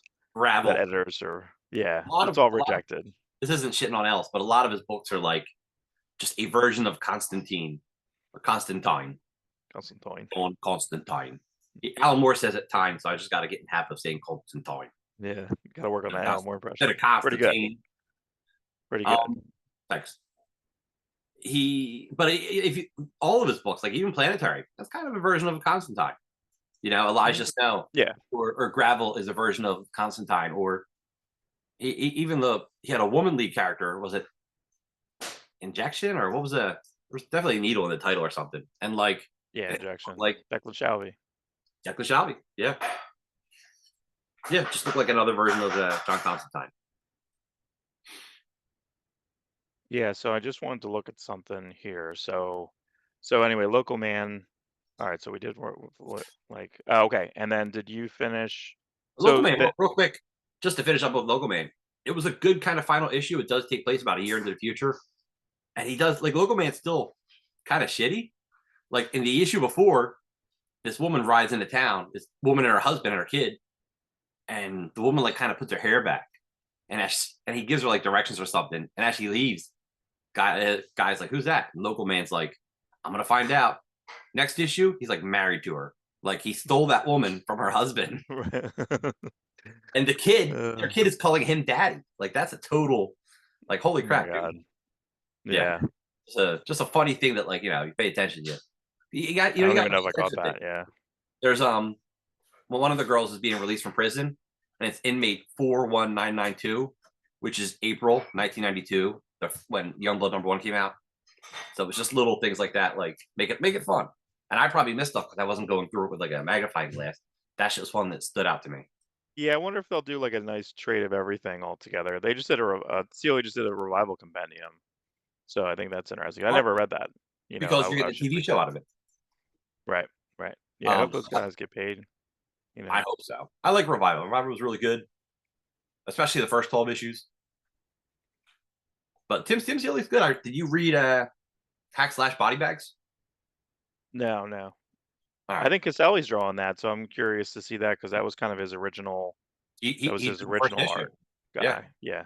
You drew the first issue of Hack Slash. Yeah. It's pretty good. I'd love to know how that kind of came about. Like, is there a Jason Pearson estate? There's got to be something. There's a Jason Pearson artist edition that's coming out, and it's a Kickstarter, and there's a ton of stuff in it where there's like practically like a whole extra series that never came out that they're putting into this. Is it the Kickstarter that Jason Pearson run that kind of, because Jason Pearson ran a Kickstarter for a right, and they're also doing something, if you can prove there's some discount on that. So whoever's running the new Kickstarter says if you can prove that you have something to do with that, they'll get a discount on this, which I think is really cool. That is cool. It's so heartbreaking. Like I missed out on that Kickstarter. I totally would have backed that. Those Body Bags is just a phenomenally drawn Jason Pearson art.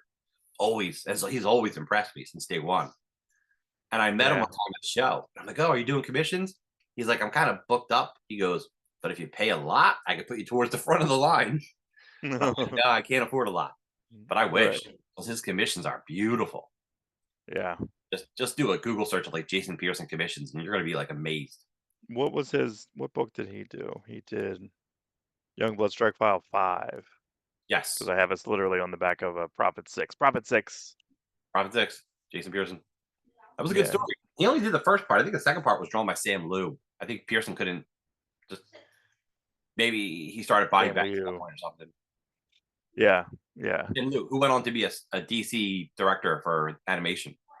Yeah. I'm surprised at how many animations there are. Like, there's so many. I forget how many. It's like 40, 50. I didn't watch all of them, but I just think it's when I hear the number, I'm always like amazed at how many there are. Yeah, I tried to keep up, but I just couldn't. Too much. It's over. Much family time with the kids. Ugh. Stupid kids get in the way. Rough. That's right. So the other person that's I would say Seeley's a pretty busy guy, but like the other person that I saw, because I think you want to say he almost had like 3 books this week. He had Frankenstein. He wrote Null Hunter, which I don't know if you read that, but like the guy who drew it's nuts. Gustavo Vargas, who draws like Michael Walsh. Michael Walsh did the Silver Coin a couple years ago. Right. Where every issue was almost like a TV show. It was like almost like an anthology. I think there was a show called Gun that failed. But I think when that came out, it was like literally you just followed who had this gun. The neat thing about Silvercoin was the artist came up with the idea, and then he hired writers to write a different, almost like it was an anthology series. I'm like, wow, that's really brave, because like that's your idea, and you're hiring writers. Like usually it's the writer who will hire different artists, get a different artist every issue. Like Turtles. Turtles is Jason Aaron writing it, but every issue is another fantastic artist that's probably just friends with them. Yeah. Yeah. But The yeah, thing that's confusing on this though, like, so the one that I read, so I read Null Hunter this week, and it says in the corner, and this is where I'm getting confused because Michael Walsh drew something else this week that was from. So Vertigo is coming back, like we said, and one of the editors of Vertigo was Pornsak Pitchinchot. I don't know how to say their last name. For a long time, that was like the end of it. But now that person's doing a line called Horizon inside of Image, and then 2 weeks ago was a Terry Dodson one shot. They're all like pilots, right. right? And then this week was a Michael Walsh, I think, space thing, and I'm like, no, why are you putting another Michael Walsh book that he wrote? Like that looks kind of like that out in the same week, and then in this one it has a subtitle here, an Olympus saga. But then when you read it, the guy Gustavo Vargas must have either independent work at the end. You can look at it and they have like a QR code. Like, you want to read more of his stuff, go to this. Well, that stuff looked Right, exactly right. like this, and I'm like, is that the same thing? Is that also the Olympus saga? No, okay, I don't know. Like, Is that another case of labeling something afterwards? You know? yeah, I don't know. What changed? I think Philip Kennedy Johnson's book that he had for Black Label just switched. It's called like they when they put the new trade out, they changed the name of it to something else. And I'm like, okay. And I don't know if he's, I don't know. That was like The Last God, I think it was. And then whatever it is now, it's something, The Fell something Chronicles. And I'm like, Okay. okay. The Riddick So they Chronicles. changed it. Yeah, so they end up changing it. So, Right.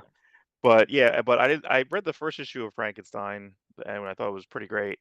And then so I think the third one came out this week. I want to wait until that's all done and finishing that up. So, um, all right. So I read the preview. Did the first issue come out for that distillery book? You said it was Brian Stegman, Oh, Missionary? The Missionary? Yeah, yeah. Missionary. The first issue came out. Okay, Um, because I know the preview was up online. I read the preview. yeah. No, the whole issue came out and it's good. It's very venomy in a way because the guy does get possessed by a demon. That's not a spoiler. That's the point, you know. And of course, the demon's it's like he's trying to fix his life, but in like a weird way. But he's also a demon, but he might be a good demon.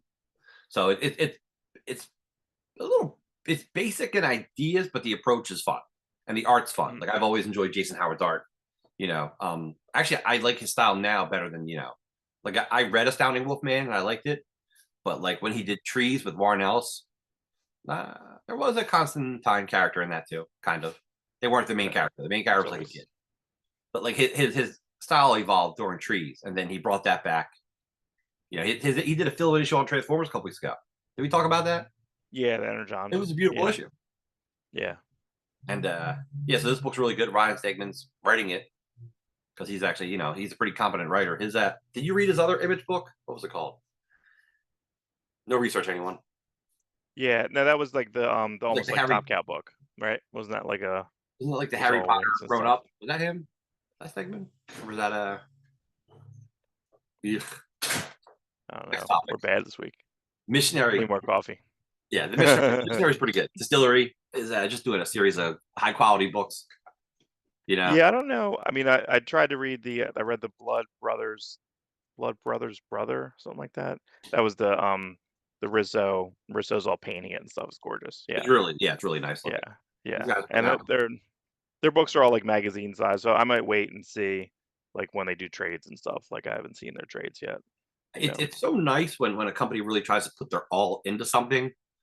And I always love the story of like Seaboard Atlas in the 70s tried to do that. They overpaid these guys and tried to put out really nice. I think their paper was even better. In the 80s, it was Tundra. I think Tundra, Kevin Eastman's company, was really putting out high quality books and letting these creators kind of choose the format. The big numbers, Alan Moore's book with Bill Sienkiewicz is like a square, magazine size square Yeah, yeah. book. And Distillery, which maybe it's a little bit inspired by DC's Black Label of making it slightly larger. Mm, Like I love odd sized books.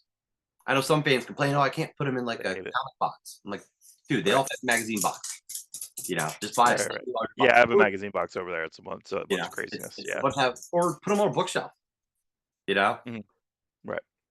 these books are so nice they can be put on a bookshelf. And comics look kind Yeah. of on a bookshelf too. Yeah, that's my whole I don't bookshelf in there.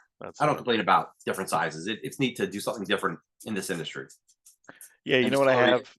I doing have that. and I think it came out this way too. I have Rocketo by, was it Espinosa, and it's Yeah, like widescreen. And same thing with Echolands. Echolands was double. yeah, Echolands was J.H. Williams III, and that was like it would fold. It was a comic sideways. It was like this size, and then it folded out even further. right. So he would have these like it was like double comics. It was crazy, and you'd read all the way through. And that's a pretty cool Yep. book. Did you ever finish that? Did you read that? Echoland, Echolands? yeah, yeah, no, I enjoyed Yeah, it. I should get that I'm hardcover. tempted to get the hardcover. Yeah, You know, I need I to think get that. that came out recently. I know he's working on a volume 2 for Echoland. Echoland is really good. It's like he's kind of using what he learned with Alan Moore in that book. Like there's just it's like a little bit of Pictopia. You ever read Alan Moore's short story Pictopia? In No. Pictopia, that's a phenomenal like 8-page story in Anything Goes #2. Okay. Okay. Definitely write that I down. We could, should actually I talk could about. probably find that. I could probably find that out in the wild. You can. You know what I mean? Yeah, not a hard book to find. Anything goes Anything is goes. around in dollar books, dollar bins. Yeah, #2. Um, but yeah, I enjoy Echolands. I love the widescreen format when it's used right. Like Marvel did a series of X-Men annuals one year when Grant Morrison was doing New X-Men, and they did the same version, the widescreen. You know, opening Yeah, half. that was Lamo Francis U. It was. It was. Yeah. So, Distillery doing a good job. Wrap Yeah, that yeah. up. Yep. All right, so you read the Godzilla? I did. The Godzilla Godzilla Masterpiece Theater? #1 by Tom Scioli.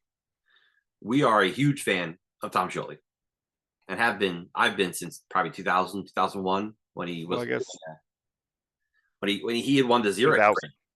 2000. Yeah. He won the Xeric grant, Yeah. which was So funny enough. The Turtle creators, Eastman and Laird, Eastman did Tundra to create high quality comics. Laird made a grant foundation, Xeric grant, to help new comic creators.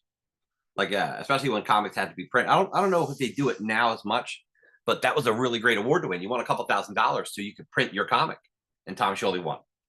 And he gave us the Myth of Oedipus, which is a very fourth world inspired Jack Kirby comic, black and white, nice covers. well, also what's funny about this is literally from the comic store I worked at. So this one is because I ordered it. I ordered I think like 5 to 10 copies of it. Right.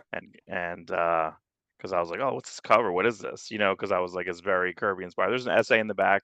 So this is my original copy, never sold. This is one of the ones that like I only have a handful. I mean, I have like, of course, my Starman run. There's some there my cable run, my Starman run. I should figure out like what are my originals, versus like what have I sold? Like the Spider-Mans, I sold my originals. Now I Yeah. bought it again. You know what I mean? But this is an original. You Well, let all of me, this. like, when I first started buying comics, the Spider-Mans, I would buy them wherever I could find them until I finally settled on a comic store. Yeah. And some of my Spider-Mans, like, I was so obsessed with Larson and McFarlane artwork that I discovered that the direct distributing the comic store versions, the direct market versions, had art in the UPC box. So you let me exchange my newsstand Spider-Mans in the comic store that you managed for the ones because you're like, I don't care, change them out. So I took all the ones. I took all the ones that had the art in the UPC box. You're like, who cares? Who Yeah, cares? yeah. I have it. Crap, I have it downstairs. I know we talked about this. I'll have to do a separate UPC box episode and pull all our favorite UPCs. Because I was in New York. It was where were we? Baltimore, right? So I'm looking through dollar boxes, and there was a Detective Comics, and it's either Detective or Batman, and it's a Brayfogle cover. It's an Aparo interior. It has Joker, and then in the corner box it has a little Red Hood, but the Red Hood's not in the book. Like, and it was near Killing Joke, Right. and we still have to kind of research that of like what came first, like chicken or the egg. Like, does Right. Does did, Joker who and decided Red that Hood. Joker was the Red Hood? Like, was that an Alan Right. Moore decision? Did he create that for Killing Joke, or did that exist prior? I I don't know. don't know. Yeah, I do not know. But yeah, so just kind of fun. Yeah, so having an original comic store, this I know. And then let me see if I'm going to ask you this because I don't know this. Is there 4? So I have this, right? Which I didn't look at that. So that's the Doom Battalion, right? Right. Right. I have Prologue, and then I have the Labyrinth. Is that everything, or is there one more? I almost feel like there's one more that I'm missing. Give me a second, and I can probably. But these pretty much consistently. So just looking at this is 2000. So 5 issues through 2001. So that's pretty good. That's all issues. Prologue. Let me see when Prologue is. Prologue came out, I think, the last, which is kind of funny. 2004, but this is the 2008 edition. 2004, and the Doom Battalion. None of these are reprints. These are all new. These are 2003, and then the Labyrinth. It's crazy. Right, so it's the Doom Battalion. 2009. Then it's the Prologue. Then it's the Labyrinth. Okay, so I have all of them. I have all the books. Right. The last issue was, well, see, he did put out ash cans for like 6 and 7. But I don't know if they're. I think one of them's collected, one of them's not. He kept going. What's interesting is at one point, Image Comics was going to publish Myth of Oedipus, and he redrew issue 1, like totally redrew it, made it a little more image-like, less dialogue, you know, because the first issue was literally his first comic. So this is in the midst of doing Godland for Image with Joe Casey. He redrew issue 1, and they kind of decided not to go with it. In fact, one of the issues actually has like pinups, and Eric Larson does a pinup in one of the issues. 5 he does. Issue 5, yeah. It's in 5, yeah. That's this. Look at that. How cool is that? Awesome. I want to see him color that. All his pinup. Plus, he got a Ron Friends pinup. Pat O'Leaf, Ron Friends is with Brett Breeding inks and tones. So that's pretty cool. Yeah, that's really good looking. Yeah. I'll take that. Yeah. And then this is on the back cover. So Chris Moeller did Shiva's War, which is actually a really good Helix comic. But then they have it in color on the back cover of Prologue, like 6 years later. So what's cool is Tom Scioli is in the midst of coloring this epic. So you're talking 3 trades, 3 graphic novels. Those are 3 graphic novels, and yeah, they're full.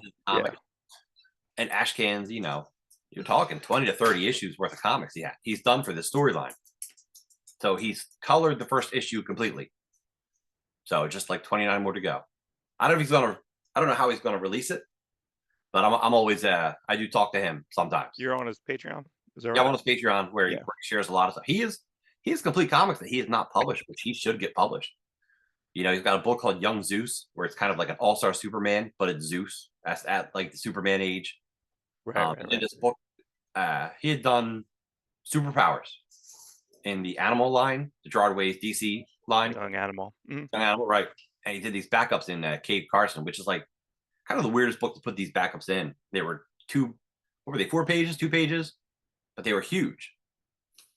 And when DC kind of fired him from that job for reasons unknown, he tried to continue the stories on his own, but then he morphed them into a book about like toys that come to life, like the superpower toys.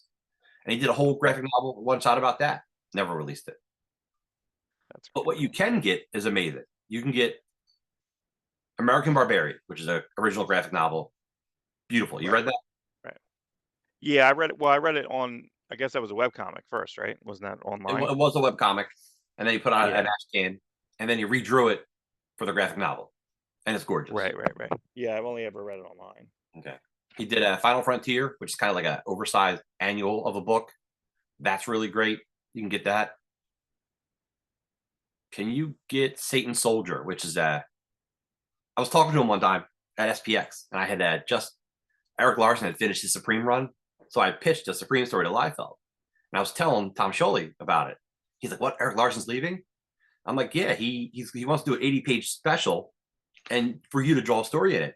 He's like, "Oh, well, he didn't tell me." So then, but he loved Alan Moore's Supreme run so much, he went and pitched the Supreme to Rob Liefeld. But nothing ended up happening with it for a while. So he just went and changed it to Satan Soldier, since it's just a Superman archetype to begin with.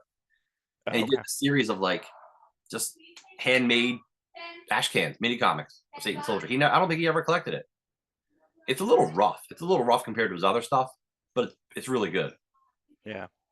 Well, I have these. Did you have these and you don't have them anymore? Do you have the Celestial editions? No, I did sell that.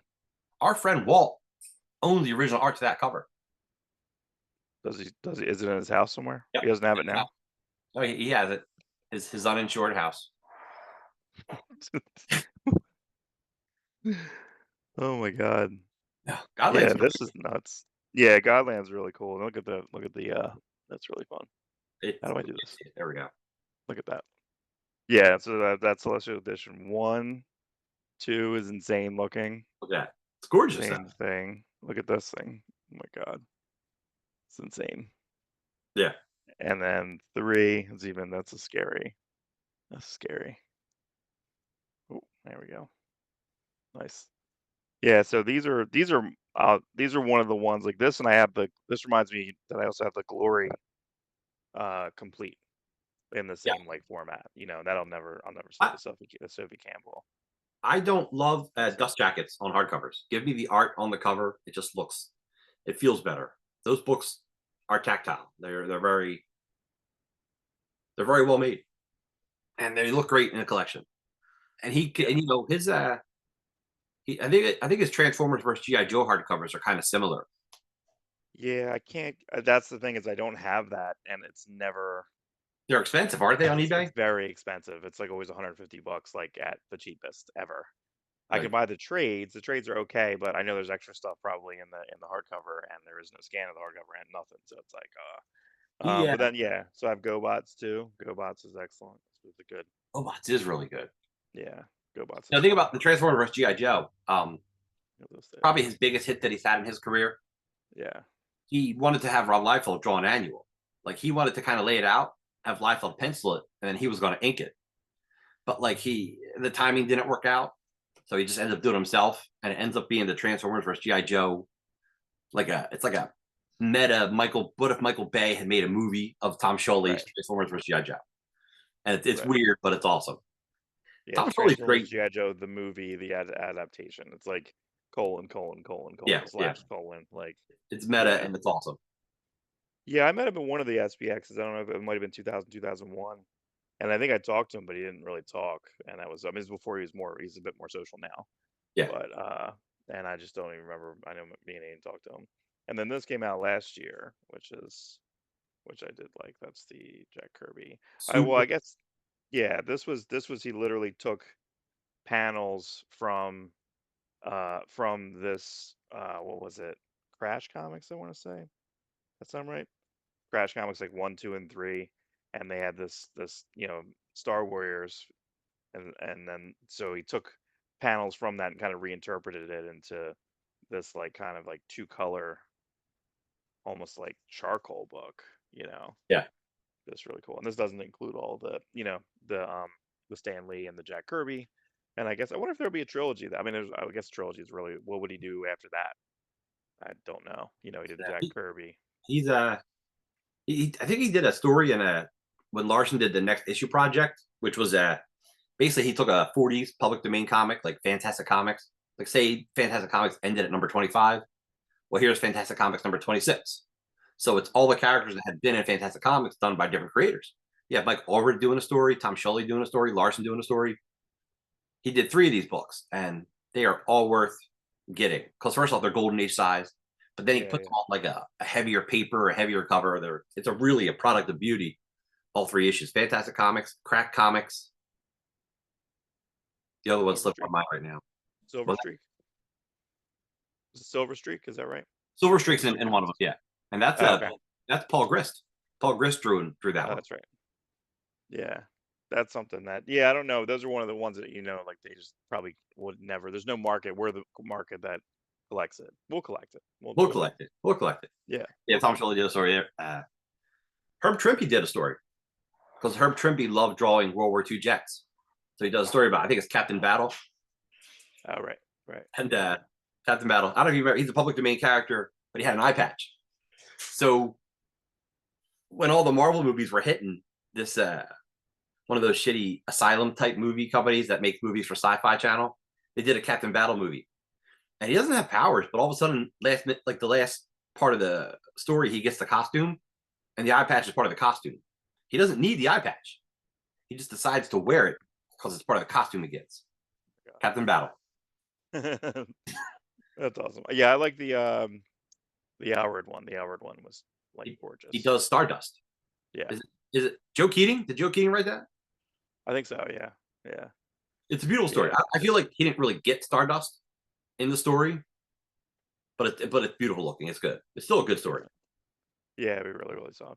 Well, what'd you think of the guy? Well, Godzilla, I guess, because now it's going to go into Dracula territory. Like every issue is going to be Yes. in a certain timeline. Right. So the first issue is in in Great Gatsby. Great Gatsby, and I watched the movie in high school 30 years ago, the original version, not the Leonardo DiCaprio, Tobey Maguire one. You saw both of them, right? I saw both of them. Yeah. Did you read the book? No. Did you tell people you read the book because you watched the movie? Of course. You seem like you definitely did that. That's how we did it. That's very South Jersey. I don't know. It's probably not everywhere.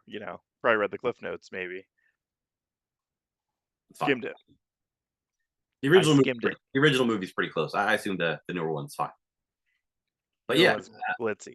It's a wacky idea because Tom Scioli had been trying to do a Godzilla comic, and on the Patreon, he actually gave us like 100 pages of wacky. Like he has a sketch style, but his sketch style is telling the whole story. Right. And like at one point, there's a guy who gets the powers of a guy. He's basically Godzilla Man. He's like a dude who looks like Spider-Man's the lizard, but he's Godzilla. There's like a Ultraman's in it. It's just a wacky story that would have been awesome. So Toho kind of said no to that, but then they said yes to this. Yeah, you said yes to this. That's what I mean. But see, I think IDW's got a good relationship with Toho because they have one now that's like a skate. I think it's called Skate or Die. It's like literally a bunch of skateboarders that are just running away from Godzilla, and there's stuff going on, but there's like 3 or 4 skateboarders, and the art style is crazy. It's really cool. Like, I mean, they're IDW is really interesting in that they have these licenses and they kind of just get maneuver. The DC one, like when we talked about that, the DC, the Justice League versus God, that's not Godzilla. That's the American Godzilla. That's the current American Godzilla. So I don't know if you saw that they're doing -1 color next week in theaters for.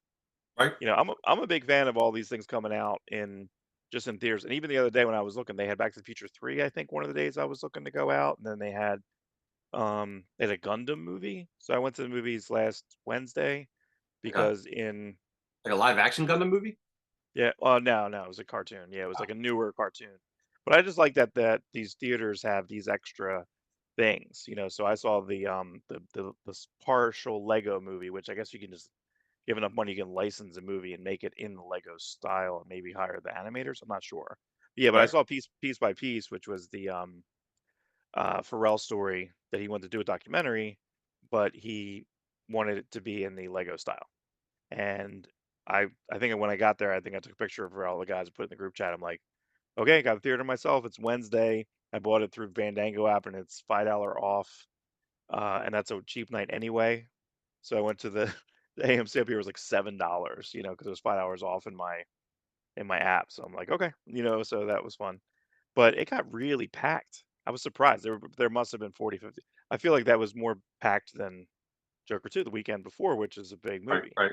But this movie was a lot of people, and what was cool about that movie is that you just don't know how much he's touched. You don't know how much Pharrell has done.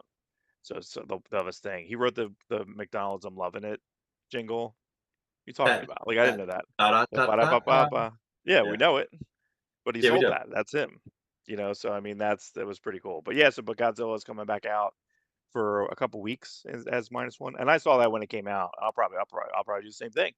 Because I really feel that as I'm getting older, my ADD attention span is just horrible. And that's why I think I like having, having access to like the Marvel and DC app because I can just kind of go into different things and read different things because something will hit me and I want to read that. Right. I got into a kick after the Hellboy movie. I want to just read, so I'm rereading BPRD and just the characters from, and it's such a, I don't want it anywhere else. I feel like I really like this most recent Hellboy movie, and they put up recently. Watch it. I really like it. I think it's really fun. And there's actually a part in it where he's being explained something, and I feel like it's a little meta because they put it on the one like reel on Instagram where she's explaining something. He's like, "Ugh, the lore, ugh." Like he's just kind of like and I'm just like, and then she gives him the finger, and I'm like, yeah, okay, that's right, that's right. Um, but yeah, I think IDW. So IDW, because you think about it, like right now, so they have a bunch of different Godzillas, right? They have a Right. couple Stokos that is they're really good. The Half Century War is excellent. I Yeah, have a he is. oversized hardcover for that. But this is really cool, and this is like I think 5 or 6 issues. So, and I'm just waiting for the eventual big trade. Yes, please. Yeah, nice hardcover that matches other hardcovers.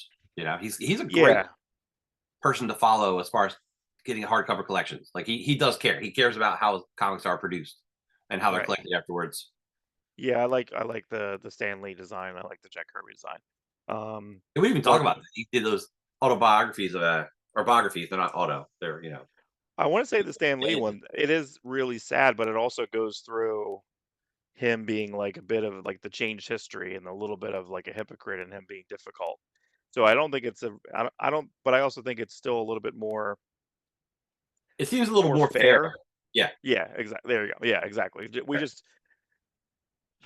part of the reason that we always talk about we want to do like this podcast is that we're still a very pro industry.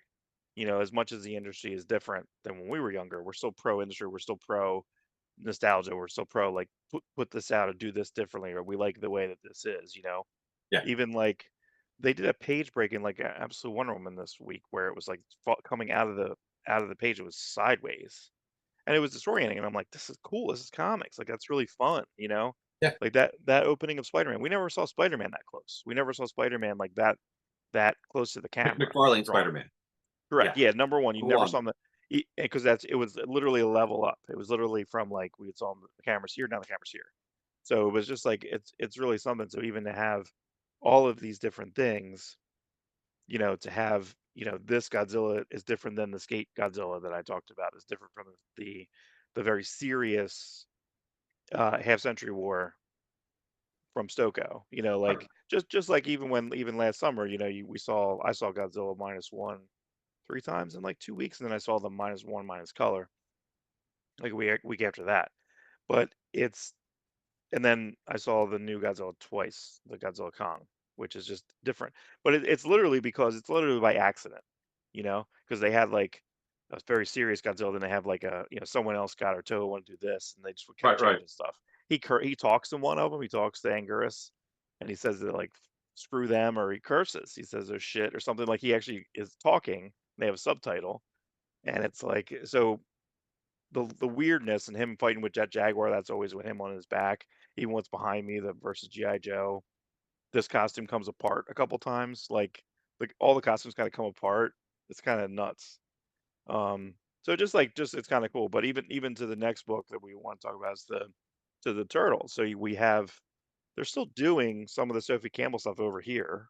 Right. They're still doing, but they have the It's still Jason Aaron in stuff over here. You the know, Jason Aaron stuff is still in the world of Sophie Campbell's. Like this takes place yeah, there, so right. it's not a reboot.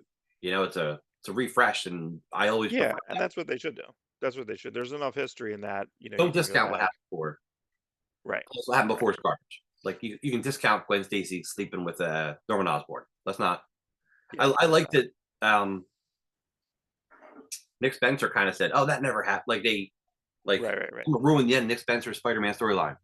That's fine. right, right, right, But he's like, no, that never. Like Harry Osborn's like, that never happened. We were just that's in your head or something. Like it was something stupid. And I'm right, like, right, all right, right, that's better. Like, thanks for a band-aid that no one even knows that about that. right, You right, know, right. But that was just for whoever's still reading. If you're just still reading this and this is kind of bothering you, still just throw it out. this is still Doesn't about yeah, matter. yeah. It was Yeah, always a bad idea. but I think they don't know what to do. I think even with that, they don't really know what to do with Spider-Man. They've been through all the different things. They're not gonna. They said they're not gonna marry him again. But then you have Ultimate, and Ultimate's more popular probably than Amazing Spider-Man. It's better written right now. You know, I still don't love all the structure. Like you had a whole issue with Uncle Ben and like J. Jonah Jameson, like a bathhouse. Yeah, like a whole issue of it. I'm like, yeah, I don't need 20 pages of that. I'm good. Guess Give me what? 4. This last issue, you get 20 pages of Uncle Ben and J. Jonah. Right. I It's know. like And 20 2 more pages. issues. It's good. It's readable. I mean, it's just good, but it is funny to like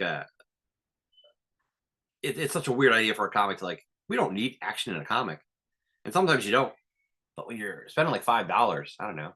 Is it $5 or $4? I forget. Yeah, I think you need the 747 or like I think you need It is 757 because this is just drops 20. in the middle. This is Yeah, 20 just 20. 20 So of like I just think that I like that better. I I'm just just think I've always watching liked that I'm just better. watching an investigative movie at this point. And it's good. Do I just want more? I don't know. Do I want a better balance?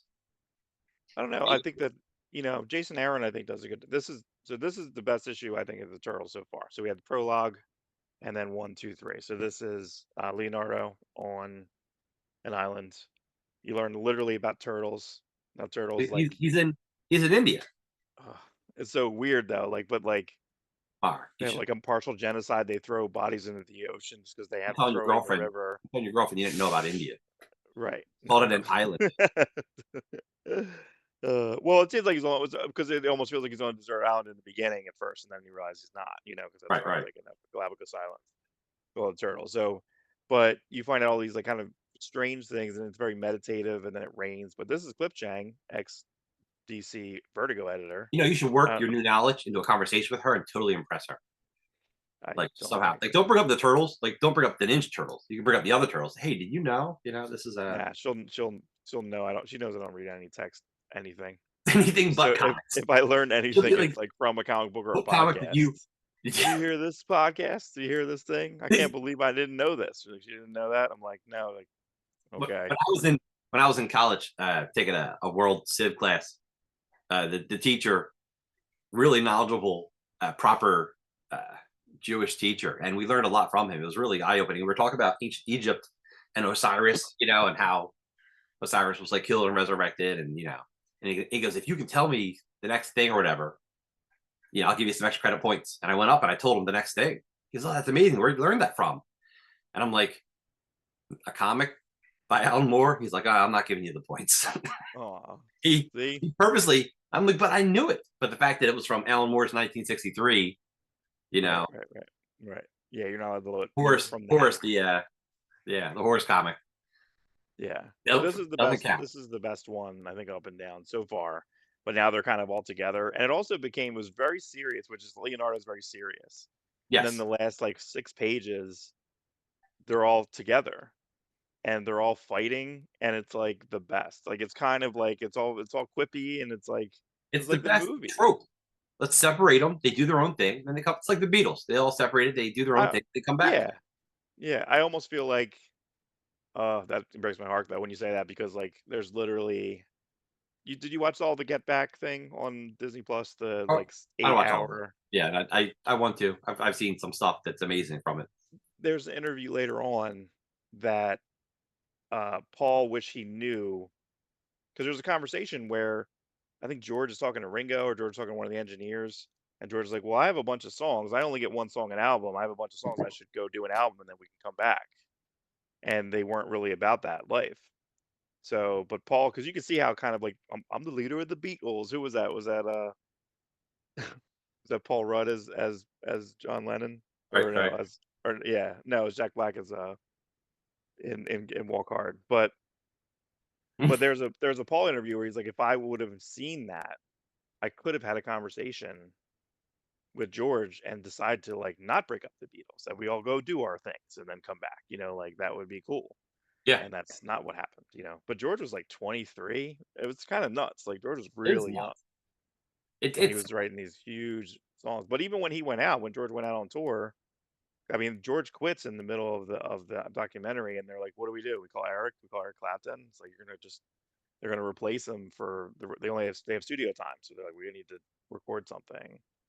So I it's a don't know. better move to give yourself a little bit of fresh air. I know Green Day, every member of Green Day has worked for other bands, and they come back together and do Green Day.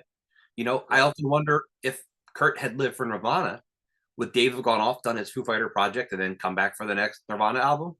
Kurt was working on something with Michael Stipe from REM. Like they had other things to do. Whether Kurt would have gone and done a solo album, maybe.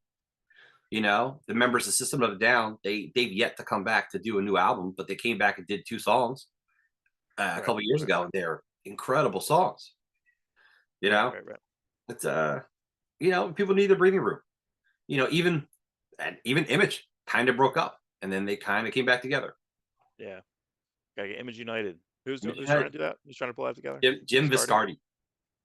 Okay, So please do that. Please do it. That's fun. I talked to Eric Larson about it last week because Eric Larson, him and Rob, like they talked at one point. Rob created a Youngblood like group called Echo 92, which was just a blatantly, kind of an FU to the guy who owned the rights to Youngblood. Like, here's Echo 92, and that's what Bo from Last Blood is. He's the Shaft Echo. That's right. And, there was a point they were going to do Image United with that team, with the Youngblood knockoff team. Like, that was the thought Eric Larson had. Okay. Well, but now that maybe they can finish it. But now they can finish it. Liefeld said he doesn't care if it's him and Larson, because he was going to replace Youngblood, like just bring in like the characters he did own, like Brigade and Bloodstrike and Bloodwolf. Like just finish Image United any way possible. But now you can finish it the proper way. You just have to kick McFarlane and Silvestri in the butt to just come on. Well, Valentino's like semi-retired or retired, so yeah, but he would probably do it for Rob. Yeah, because they're buds, and he just has to do pencils, and even if he just comes in and does a layout, he'll come in and either Liefeld will ink them or get Chance Wolf. Chance Wolf do it, yep. Because Chance Wolf was kind of half the team for the majority of almost 50 issues of Shadowhawk over time. It's probably a good amount. Right, especially in the beginning. He's so important to the foundation of Image Comics. Doing the logos and such. And who did the Youngblood logo? Well, that was old. I feel like Liefeld himself must have did it because he had the same logo when he was going to publish under Megaton back in 1987. Right. That's funny. That's what Liefeld should do. He should take those, because he's got 20 pages done from that Youngblood 1987. He should make a facsimile edition of a comic that never happened. He could publish it in black and white, like Megaton was going to do.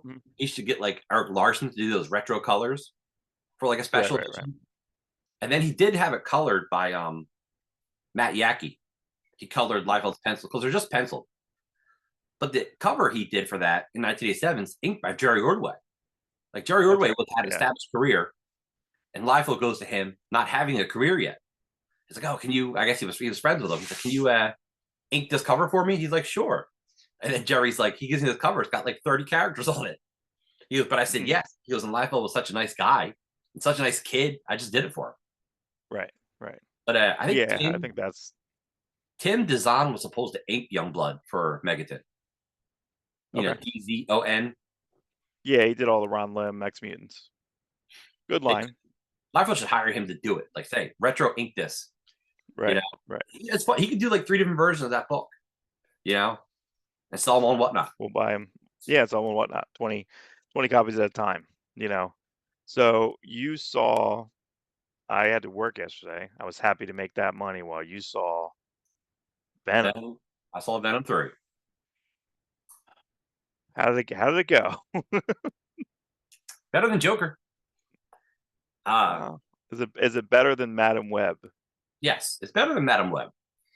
Because I like Tom Hardy. He's just a wacky character. It's not this Venom has never been by Tom Hardy. This Venom has never been really Venom. He was close to it in the first one. It's like the director was also the co-writer, because I went into this thinking Andy Serkis directed it. I just did it. I thought he was directing it, and then he's not. Right. But so it's a watchable movie. There's fun stuff. They do fun stuff with the costumes. It's not spoiler, but other symbiotes end up getting used, but they really don't have like a strong villain.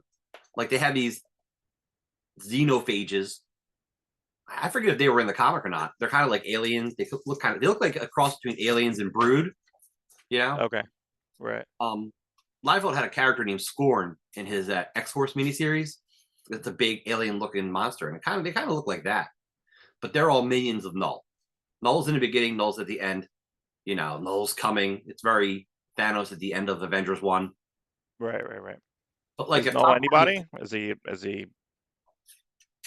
Who's Null? Like, is he an actor? It's Andy Serkis. Oh, is it? Okay. So I'm like, I've seen it. So that's incredible casting. You can't tell it's Andy Serkis. I mean, you can tell a little bit, but like, it's all make-uped up.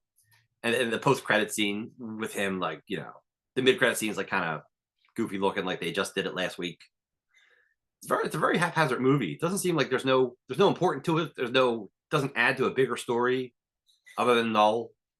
There's no like other Sony things in it, you know? And Yeah. it really could be, and it ends, and you're like, all right, there's no more Venom, I guess. You know, maybe there's a post Yeah, I heard it's a scene. very open, it's a very open-ended, you know, and that's the fight that supposedly like Spider-Man 4 has, is that you know that they're fighting over that, and they keep throwing the script out, you know. So Yeah, because I don't Null know. should be a Sony thing, but maybe not a Marvel thing. Like Sony's got all these weird movies like Madam Web and Craven and Morbius, and like I like to consider them all in the Andrew Garfield universe. I feel like that's the dark Sony Spider Verse. Right, right. You know, keep Garfield separate from Maguire, separate from Tom Holland, with the exception of these crossovers. Like if you, I don't know what they're doing. I don't know what they're doing. I don't think they know what they're doing. Yeah, speaking of Garfield, did you see? He had three things this week. He was on Chicken Shop Date, and he just flirted with the host, which is pretty funny. And then he Right? did something for New York Times where he read a letter that someone wrote to, I think it was maybe like a World War II letter, whatever. And he was like crying and had to stop in the middle of reading it, and that's kind of somewhat viral.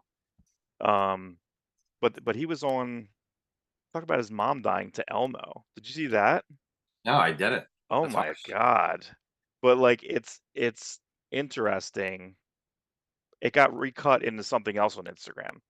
You can see it as is, but then someone put it to like a relationship that's not no longer there.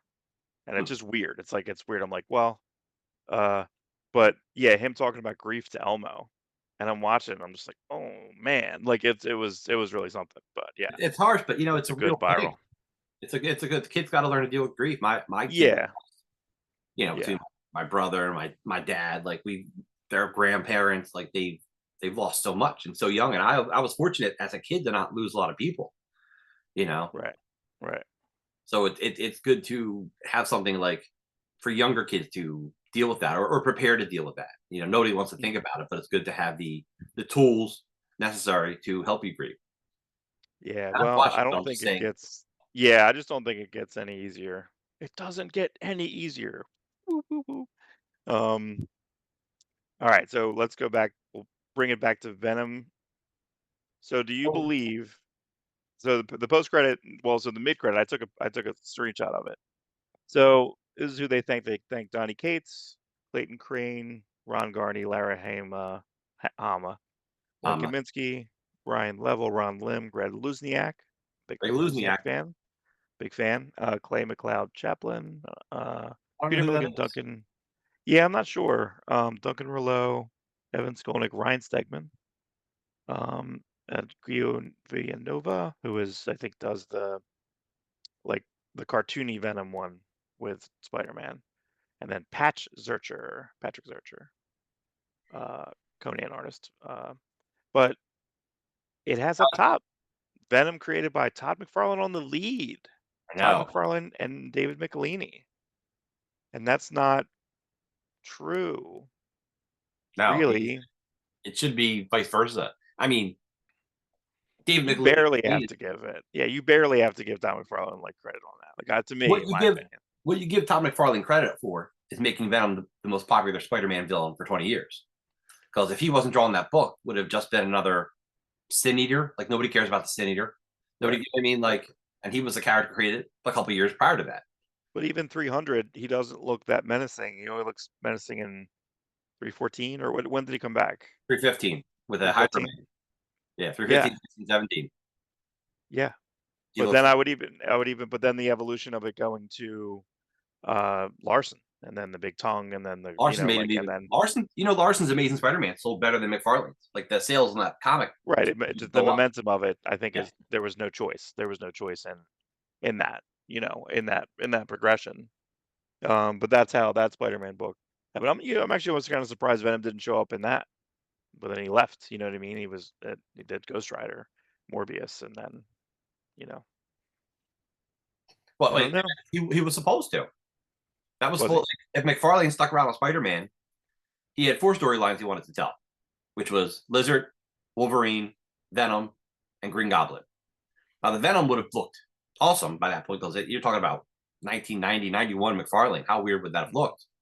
Right. But the Green Goblin story always interests me the most, because McFarlane wanted to have Harry Osborn. Norman's dead. Norman was supposed to stay dead. But the idea of Harry Osborn being Green Goblin was awesome, because that's Peter Parker's best friend. That's his best friend. He has everything in the world. He's rich. He knows his secret identity, kind of, off and on, depending on his mental state.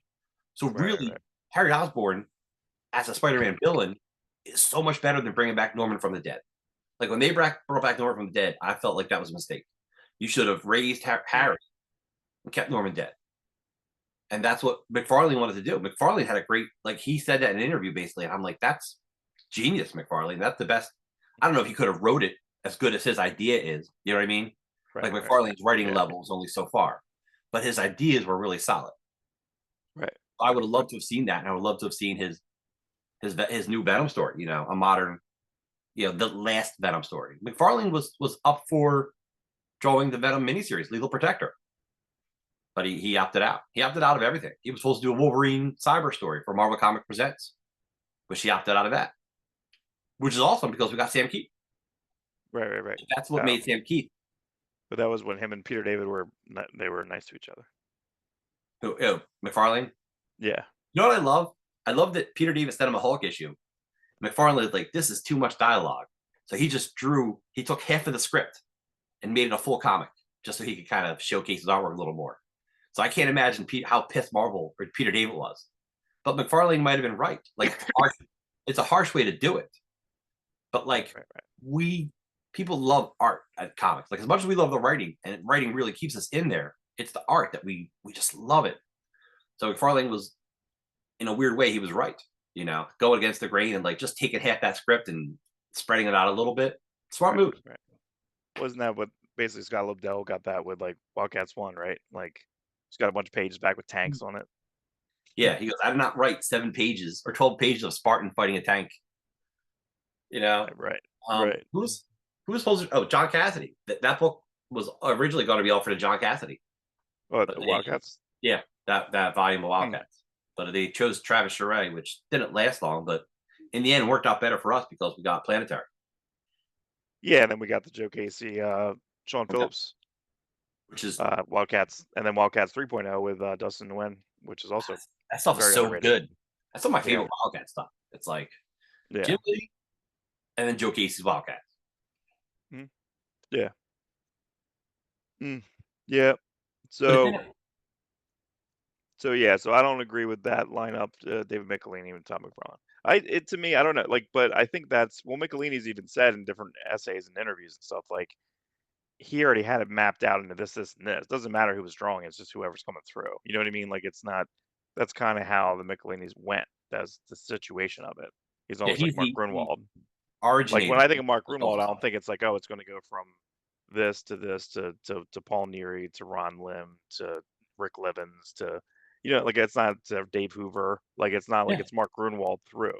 So I'm not caring about his drawing. Who's the originator of AmeriCop and Jack Flag and Dave Hoover? Right.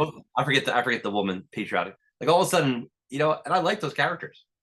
Jack Flag, he was like Grifter with a flag over his face. Yeah, I like that story. I like that. I had a subscription to that. Warren Ellis brought him back when Warren Ellis was doing Thunderbolts. It's like, I think he put Jack Flag in it. I'm like, yeah, Jack Flag, dude. Jack Flag. Got the Grifter, like, bandana on his face. Yeah, but it was the American flag. Oh boy, that's something. So, all right, we were going to talk about Penguin and Agatha. Just, they're good. They're solid. That's kind of the whole thing. Every week I look forward to it. Yeah. This week's episode of Agatha was particularly good.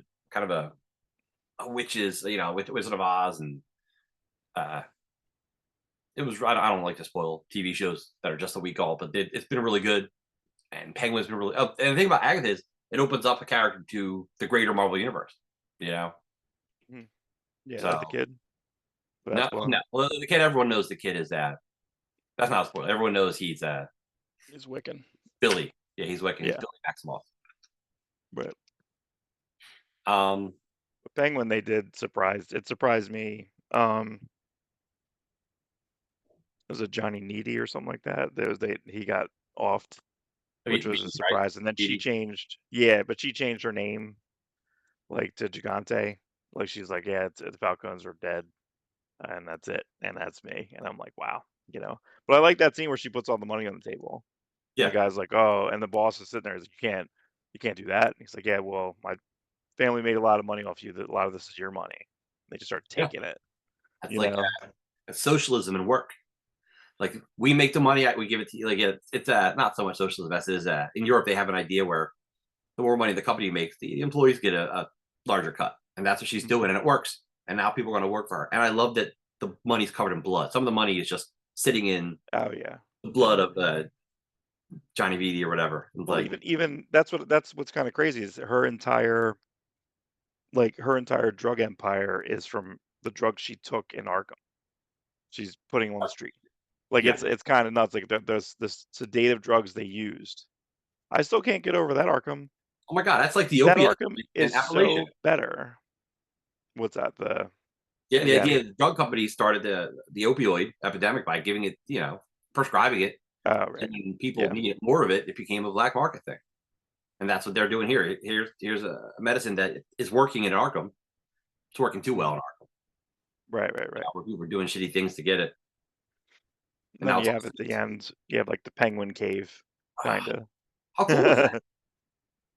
I am surprised at how much I like this thing, and we talked about this earlier in the week too. Is I don't know. It's not an abandoned zoo. It should be an abandoned zoo where the penguins are still there. That's what Yeah, I mean, big it's buck. still do an underground thing. It's still an underground like railroad type of thing. But I guess the thing that we talked about was like I can't believe I that just when I need look at a Colin Farrell, drink of it's cold not Colin water. Farrell. What's his last It's line? just not. I just so thirsty. I need a Yeah, sip of right. cold water. Cold water. Um, I just don't. It's kind of unbelievable. And I think it's better that there's so much makeup on him that he's unrecognizable. I think it probably makes him act differently, makes him Right. act like just everything. His whole movement, his club foot, like it's all of it's so cool. And I think that what did I say? I said something about what was the Joseph Gordon-Levitt movie? Looper. Cooper? Yeah. Yeah. So Looper, the whole movie, you're going like, I know that's just Gordon-Levitt, but he looks like Tom, he looks like Bruce Willis, and I just don't know. Like your brain's trying to put them two together for Or most like of the movie, and it or like doesn't, and you're just like you're lost in Uncanny Valley. You're lost in it. yeah, or So, like Tom Hanks in that one Wachowski brothers movie where he's Korean and they just put like oh over his and yeah, I like Cloud that movie. Atlas. I like Cloud Yeah, Atlas, but it's just weird to see him like try to be Korean and I'm like, ugh, I don't like this. yeah, yeah. No, and And, I don't like and Tom what was Hanks bad is doing characters. everyone had the same thing. So every Caucasian person playing an Asian person, it was the exact same. Had the heavy makeup. Yeah, Yeah, it but was they not didn't look good. well, it didn't look any different. Everyone, it was exactly the same. It's like they had the same headpiece for Right, everyone. Instead of trying to right, make right, each right. one look a little different, like people actually look. Yeah, yeah. Your brain doesn't work with it. No, no. But this Your brain movie, doesn't work with it. I never think he's Colin Farrell. I never see Yeah. it. It never slips in. You know, they show, No, they no. show him afterwards in a featurette where he's just talking about it, and he's just got the headband and hair's coming out. Yeah, it's also so weird how good looking he is, and you're just like, you played the ugliest. Like, This is an ugly who is cat. this? Like Who it's is this guy? he's hard to look at. Is he in this It's show? Is hard. Colin Farrell in this show? Right, No. right, right. It's hard. He's hard to look at. It's difficult. But I like the relationship with his mom is great. Like I just think it all kind of works. I Everything's wonder if that working. I wonder if that came out of Gotham because the Gotham show, Penguin had a good relationship with his mom. That's Mom was not. like, Yeah, there's nothing. There's a couple Penguin stories that I've read, but I don't really remember anything about like any of his like family history. you know what's awesome Unlike, in the Penguin show, the guy who plays Penguin on Gotham was really good. I forget his name right now, but he was a yeah, yeah. really good Penguin. And the actress who played his mom was really good. It's come on, she played Laka's wife on Taxi. Uh, you know her, Oh, Carol King. Carol yeah, King. she's phenomenal. So Mhm. her character dies on Gotham, and then he finds his real dad, and it's a rich guy, and it's Paul Rubens, it's Pee Wee Herman. Pee Wee Herman Mhm. plays Penguin's dad, and Oh, he's a right, good right, right. character. which is a hilarious callback because he played his penguin dad because he played his penguin dad in the Batman Returns, where they fucking drop him in a river like Moses, and he floats down and gets raised by penguins. Gets raised by penguins. But raised by wolves. But Paul Rubens was so cool. He was only on a couple episodes of Gotham, but he was really good. That's why I don't think I knew that. I think I did know it, but I don't think I've never seen the clips of it. So, rest in peace, Paul Rubens. But yeah, tough. It is tough. And then so you got caught up on. So we have 2 recommends. We recommended stuff to each other.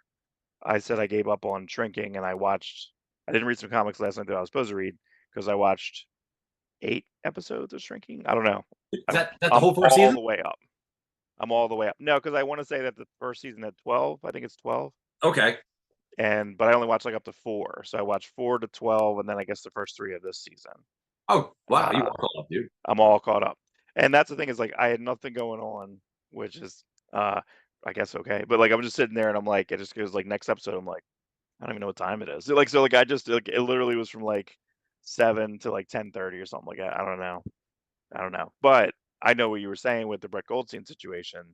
That is crazy. That's very difficult. Brett Goldstein shaved Brett Goldstein, which is better, because like it doesn't seem like him. He's also not playing Roy Kent. Yeah, he's not playing. We've never seen him. No. So I won't spoil the situation of it, but you're right. I was like, what are you talking about? Because I thought when you said that, I know the one guy was going to go visit his friend from the army.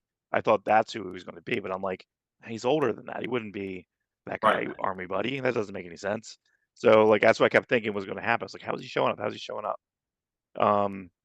But yeah, just everyone's good. But the problem, it's not exactly a problem, but I feel like it's all Bill Lawrence. It's the same. He did it in Scrubs. It's just like it's the same type of like you get this much sentimental, and then you have to have like 2 jokes out. You got to have 2 jokes out, and you're out of the scene. Yes. Like you get to it, and you're like 1, 2, and then you're out. Sometimes the over complimenting takes me out of a line. Like she'll be in the middle of saying something like important, and then she'll like, "Oh, cute shoes," and then she'll finish what she's saying is important. Right. Like they're always feeling each other out. Oh, nice legs on you, old woman. Like it's a little something. Right, a little something. It's Wendy like Malick, which is pretty cool. She's in it. Like, but great calves or something. They said like, oh, really nice. But I wasn't expecting him to go across the country, and I think we probably are more difficult watching this because like, we both have daughters and we don't know exactly if we're communicating right. We don't know, and that's the way I feel like Jason Segel all the time where I'm standing in the hallway. I'm like, is that good? Is that bad? Like I felt like that a lot. I'm watching. I'm like, oh my god, I know what that is. Yeah, you have older teens. I have younger teens, and it's like it's a little harder every year. Yeah. Good luck. Yeah, I'll try to give you advice, but I don't know what I'm doing. Like I don't know. I learn from your mistakes. That's what I learned. What you do wrong, like, I'm not going to do that. There you go. But guess what? Like every kid's different, so your mistakes maybe not mine. Not it's something, man. But no, that was something, and then so you caught up on the high potential, which is I didn't catch up. Just two episodes in. And solid, man. People like shows where somebody's an expert. Like she's the expert. People watch House because he's the expert. People watch, what I mean? Like there's something interesting about someone who can just do their job. But what I like about this is I feel like a lot of those shows are very like I feel like even House is somewhat mean spirited just because of his personality. Well, he's the Warren Ellis character. He's Constantine the Doctor. That's right. He's got that's very close. But that can be really tiring with him just kind of crapping on people. She doesn't crap on anybody. No. And they're starting to you'll see they're starting to move other characters around, some of the side characters, which works. And I know and there is a comfort in this, like, all right, open up. Somebody dies. We watch someone die, right? And then like it's like I get it. Like I know, and I knew it from the first episode. And if Caitlin Olsen wasn't in it, I'd be like, I don't care about it. Why would I watch this show? Right. But I watched it. I'm like, okay, I'll try it. And I'm like, I kind of like all the pieces of it. And speaking of Scrubs, the Julia Reyes, who was on Scrubs, is the chief of police. And then there's the extra overarching storyline, and same thing. And I told you this there, where she's co-parenting the baby, which is the baby's And the what, son. 6 months old? I think the son Right, too. right. That's right. Yeah, but like they're not they're operating in the kitchen together as co-parents, and they're not like will they, won't they? Yeah, There's there's not none a of will that they stuff. won't they. It's they're done. But They're done. this is how it works. And she's Yeah, smart enough. She's so smart, like she knows how to make it work. And he's, I guess, heart strong enough to make it work. But yeah, like yeah, I said, yeah. I'm not as far as you are into it, but I really enjoy, and I enjoy Caitlin Olsen's performance. Like when she did the It's show The different. Mick, when she did the show The Mick, the character Oh, I was, gotta watch that. I never watched that. Yeah. it starts off very similar to her character on It's Always Sunny. But obviously, Mhm. she gets better, she gets more attached to her nieces and nephews that she's watching. Right, right, right, But this show starts off, she's already just a totally different character than It's Always right. Sunny character. D, sweet D. Sweet D. I showed Sophia yesterday where she's like, if we're the same out there, then we are here. Why don't we just treat each other the same? And then they're like, "You're so pretentious." She's like, "Shut the fuck up, D." Like, I just love I love that scene where like, D, we're just talking. I don't know what you're doing. And they're so mean to her, and I'm just like, oh, like I feel like I know what that table is. I've been at that table before. Yeah, So, yeah. um, but really fun. Yeah, it's fun to have this like good like looking forward to TV.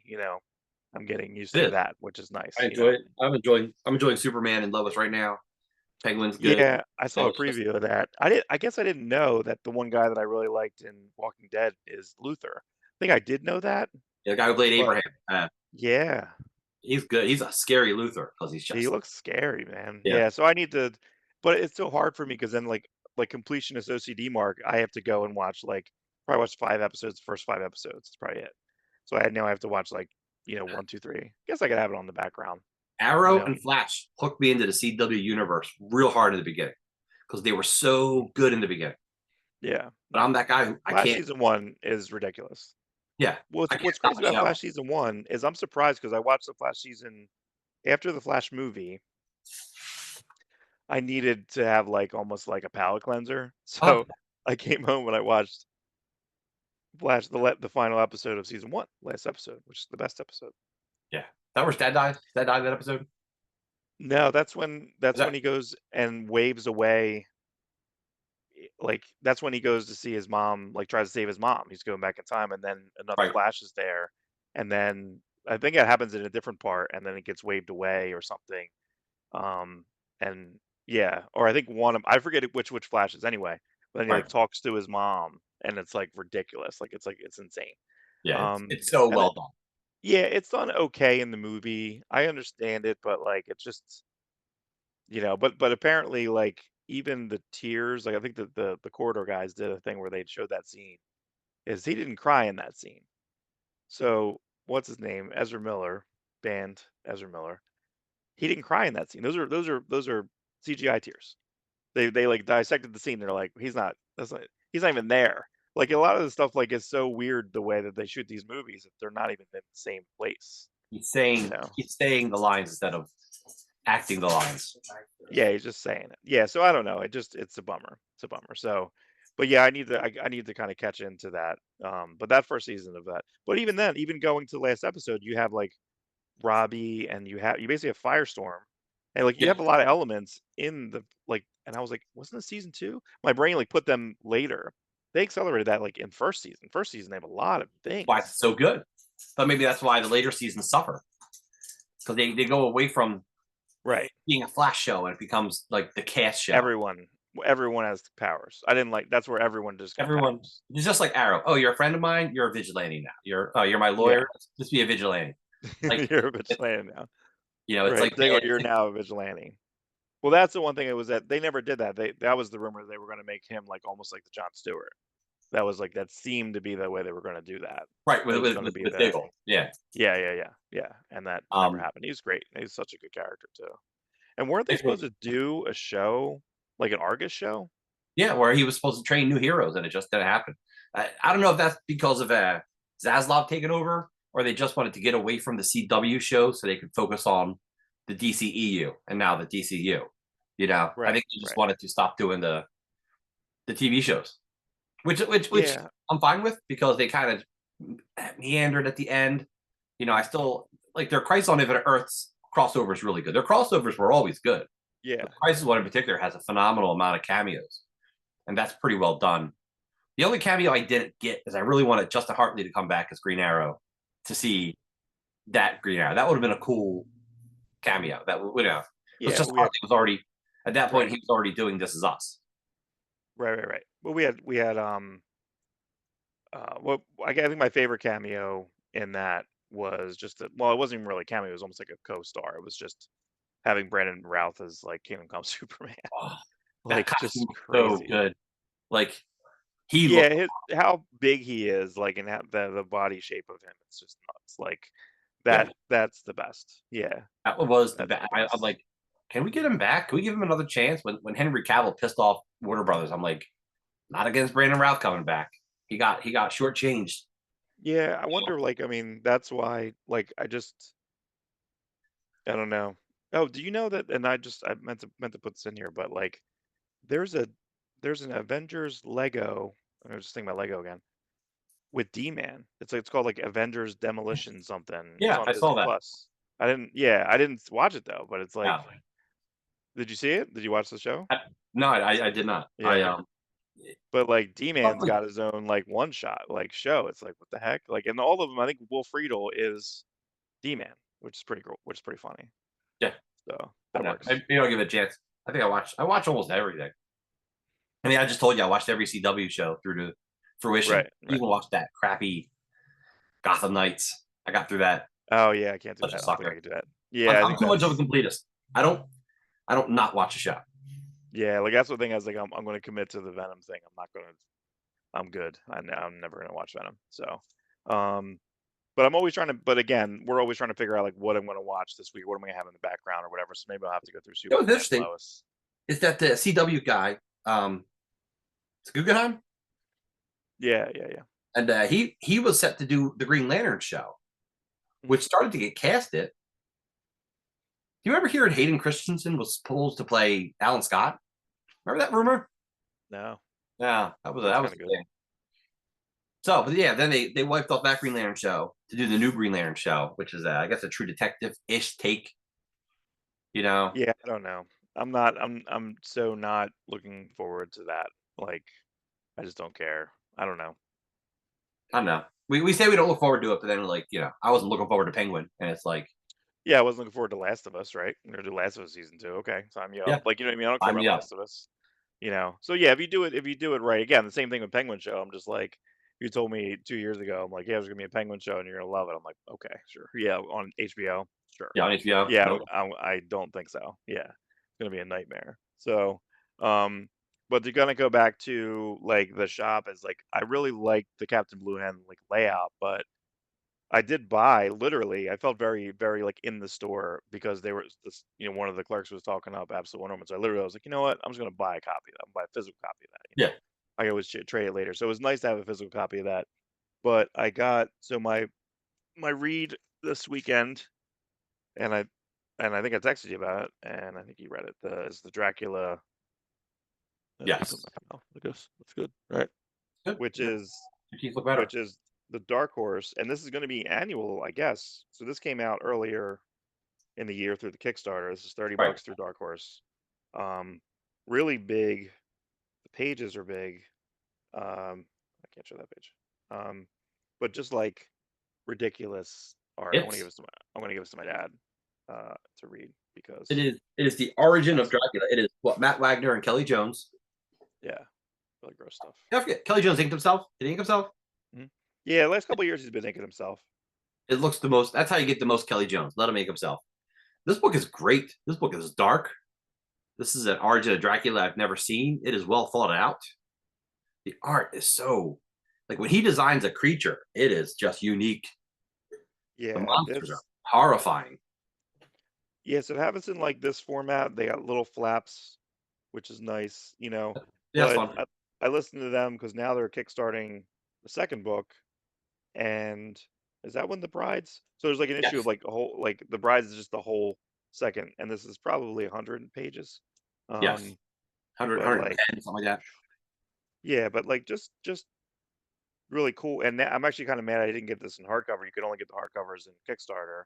And now I'm like, well, but I do like this. I mean, to me, I feel like this is a good, just to have it in this size is really good. Yeah. And Jose Villarrubia Yeah, on one who of the best lettered. colors. Yeah. I see you lettered it. Rob Lee lettered it. But just like, yeah, there's a creature there. Like this nuts. Or is that It over is. here? It's gorgeous. Yeah. Just like, mm. Yeah, but this was much better than I expect. I mean, I expect it to be good, but I feel like there's a bigger collaboration. And it's interesting. So it's basically like 4 years. It's taken them about a year to draw it, right?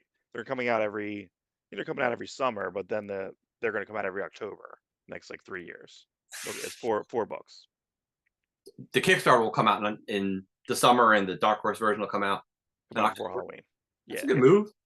yeah, And it's really, it's something you and I had discussions before about. Like, I'm glad they're doing a version to Dark Horse. Like, the Kickstarter is for the hardcore fans. Let's get this thing published. Let's get this thing funded. mm, You guys get it first. You guys get a special edition, a nice hardcover. And then it's like, all right, but for the masses, let's give them the trade, which is still a gorgeous trade. right, right. Because there's a point where, like, if you do a Kickstarter that's funded, you can make good money on it, but then you only have like 200 copies going out, or 300, or something like that.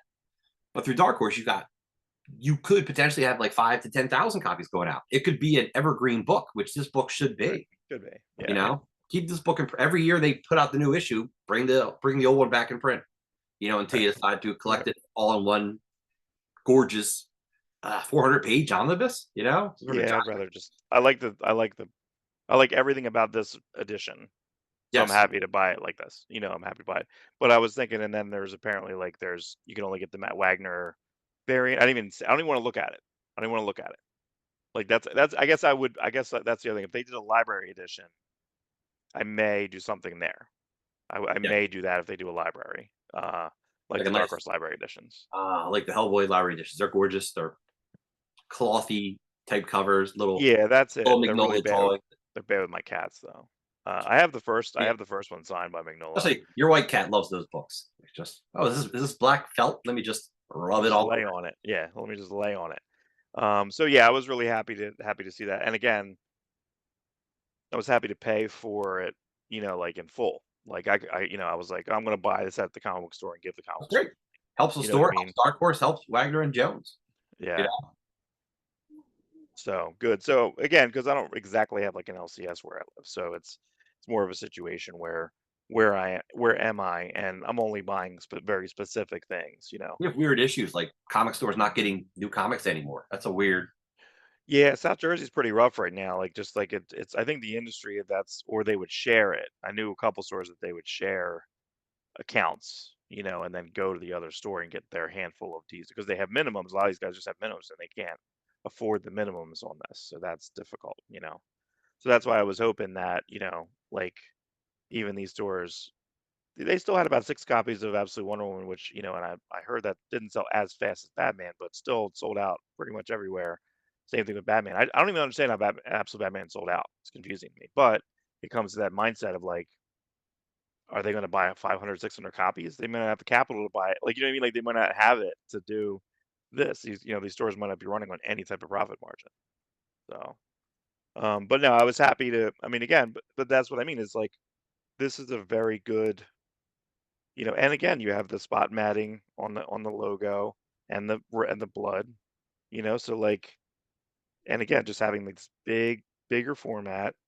I guess he's drawn on different color. Oh my God, this is stupid. Like, yeah, just ridiculous. Maybe I'll read this again. I mean, just top form. And then again, to have the freedom of that, and I get to draw that, take 4 years to draw this. And the second one apparently is doing better than the first one because they were on Word Balloon a couple days ago. So I the haven't looked second at that. the second one's doing better than the first one, which is pretty cool. They still have some hardcovers of the first one if you bought it through the Kickstarter. You can still go on the old one, I guess, or something. I'm not sure, but yeah, I don't know. I mean, it's the market of that is pretty interesting, but yeah, I don't know. But it basically frees up Kelly Jones where he can just draw this for 4 years, Yeah, but not have another Kelly job. Jones, I think he's a fast artist. I feel like he can really knock stuff out. So I'm at least he's still doing stuff for DC. I still like keep doing, but if you can do both, do both. Yeah, Give he's us doing some your work, variants. give us He's your. doing Halloween variants. I don't know if you've seen them with like I see them. so They're gorgeous because yeah. he's. Who else do you hire? You know, Yeah. Cow Hots. You can Cow hire Cow Hots. I, Hots. I love Cow Hots too. We love Cow Hots. He, Yeah. if you can ever find it, he did this book about hell, and it's very Christian. Like hell is real; it's not fake. Like you're really Oh, going to burn wow. in hell. It's taking everything about hell and just making it a literal. You're going there, but it's Wow. gorgeous. Like I don't Was know it who a put it out. trade? It was just a single comic. Oh, wow. I'll I tell wish you, it was a trade. I would put it on there with I have the Golden Plates collection. Golden Plates The collection. That's Yeah, a hard the read. Mike the Mike. It's impossible. It's an impossible read. I've Not being never. a Mormon, it's tough. It's tough. Yeah, Like Mike Howard. It's a Mike Howard book though, so I have to have it. So I have it, I know. and I'm just like, okay, it's a tough one. I wonder if he It's a still tough believes one. it. Does he still believe it? Like he wrote it like it's literal, like angels coming to America, Mordecai or Correct. Lorelei, or just like all these, you Yeah. know. I don't know. I'm not going to knock anyone's religion, but it just seems like the more modern a religion is, the less believable it is. Like Right. I don't know, like Christians believe in something that's hardcore 2,000 years ago, and I'm like, I don't know, 2,000 years ago, maybe God was here. Like I don't Right. know, Right. I Right. wasn't here. Right. Yeah, if I was God, I No, he wouldn't. dug a hole. He dug a hole and put plates in it. He put See. and he. We shouldn't be mocking it, Mark. I know, but it's something. It's something. Well, I think the whole thing with this, just like in general, like deities. I think there was a Richie Gervais quote that I really like, where he was on Stephen Colbert, and Stephen Colbert was saying like, well, how can you be an atheist? And he's like, okay, he's like, well, it's like there's 6,000 deities, right? And he's like, and you are telling me that I disagree. You disagree with 5,999. You like one, and for me, you're asking me to just like one, and I don't like none. I like no 0 of 6,000. Like, so why are you mad at me? You're mad. Like, he was kind of just saying like you guys are somewhat, you know, judgy. He's like, you having a major judgment on me for not liking any because I don't like yours. Like there's it was just really something. He's I got a like lot of to I like to consider it they're all different paths up the same mountain somehow. Like if there is a God, like we don't know his name. Is it Jehovah? Is it Emmanuel? Is it El? You know? Yahweh, Is it Yahweh? Is it or Cal L, is it Jor L, be Rao? Great Rao. Row, Great Row. Which is offshoot of Say Ra. Crom, say Crom. Right. No, but see, like to me, like even explaining, I said this to my mom, and she stared at me like I was crazy. Like I was saying, like if you take out, You're turning into Pete Holmes right now. Are you like I am, yeah, but if you take out like, so if you do the Ten Commandments, right? You take out the two gaudy ones, that like the one, don't like the believe other one or two gods? guy ones. Don't believe other guy. You take that one out, like it's not that What different than what other like gods were there? the Were there other gods? majority of them. If God's like, Well, hey, don't believe in other gods, I'm like, there's other gods? you brought it up. Bro, What are you doing? Why'd you bring that up? You that's a know, weird it's a weird intro. It's like it is you a weird post intro. it That's now. number one. That's the number one. Are Number they gonna one. come back later in the story? It's like when you show a gun in the first act, that gun's gonna show back up again It's got later. a third act. It's a third act. The What's third the act third act? surprise. Third act other god. Yeah. Venom does that. They clearly show these two machines that dump acid on they're trying to get rid of Area 51. So they're just burning everything Right. with acid. And I'm like, oh, I guess that's how they kill someone at the end with acid. Yeah. Or Yeah. to quote the guard in Batman Forever, it's boiling acid. It's boiling acid.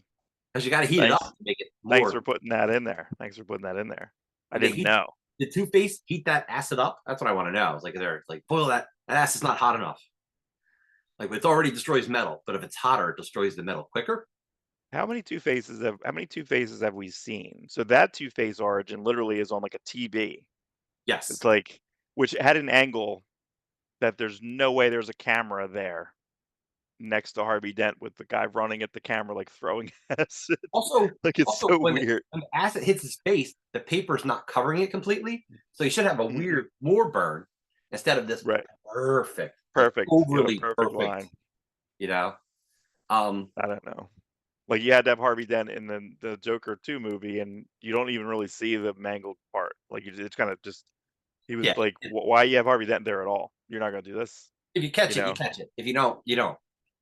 What's I think the most brutal one, I think the most uncomfortable one is of course the Nolan one. The Nolan one where they deface him. They take off because again for makeup, right? It's a mangled edition, right? Yes. So like always extra. in this they can like, well, now we have, we can digitize them out. Yeah. We can digitize it out, so it's like a skull. Yeah. And what's also really gross is that like they literally have like, linens next to him. They have all this like blood and grossness next to his face. It's like, oh, like, you know what I mean? Like make it even worse. It's always weird because he has the one like Mars Attacks alien eye, like Yeah. look a little goofy. Yeah. What's so weird about that is that you kind of thought that Aaron Eckhart would blow up after that movie, and it did not. Like, it just Yeah. didn't. What do you do? Frankenstein, future Frankenstein guy, right? I Was don't that know. him? Yeah, Pretty sure he did a Frankenstein. Frankenstein. That's what it was. Ooh, we should do a Frankenstein. We should do like a, if we do an all Dracula, we could do like an all Frankenstein episode where Are we getting a speaking of Echolands, didn't he do a Yeah, J.H. Williams is doing a Dracula somewhere. coming out this week? I hope so. It's Image, through Image, so it's like, oh, I don't know. Yeah, but that's what's so crazy is that you have Universal Monsters Dracula that came out last year. Martin Simmons drew, the Tinian. You have this Kelly Jones coming out. You have another Dracula. Then we have Dracula from Mignola over there. I have 3 copies of it. right. I have the Topps foil cover. I have the Diamond edition, which is basically all the issues just kind of wrapped around. They're exactly the same with the paper inserts and stuff. Like it's like that Diamond. Oh, is it Diamond? Did Diamond it's do Diamond, that? yeah. It was a Diamond retailer. So like they basically just got Topps to send them 4 issues, and then they just put a cover around it. They did the same thing with Youngblood, right? They just took Oh, Youngblood 1 through 4, put a cover on it. It's like shitty, but like the trading cards are in there. The backups are upside down, so you're just constantly. Oh my god, that's so fun. The Pit Story's in there. The Shadowhawk. They just took Youngblood 1 through 4, just glued them all together. Right. Yeah. Right. What's Youngblood 2? Is that Prophet? Yeah, it's Prophet. Prophet and okay. That awesome Brahma punch. I can't find it. Oh yeah, the 2-page Brahma punch. Is that Brian Murray colors? Yeah. Well, it's hard. Well, it shot up in value because of the Prophet movie. Like people went out as a Prophet.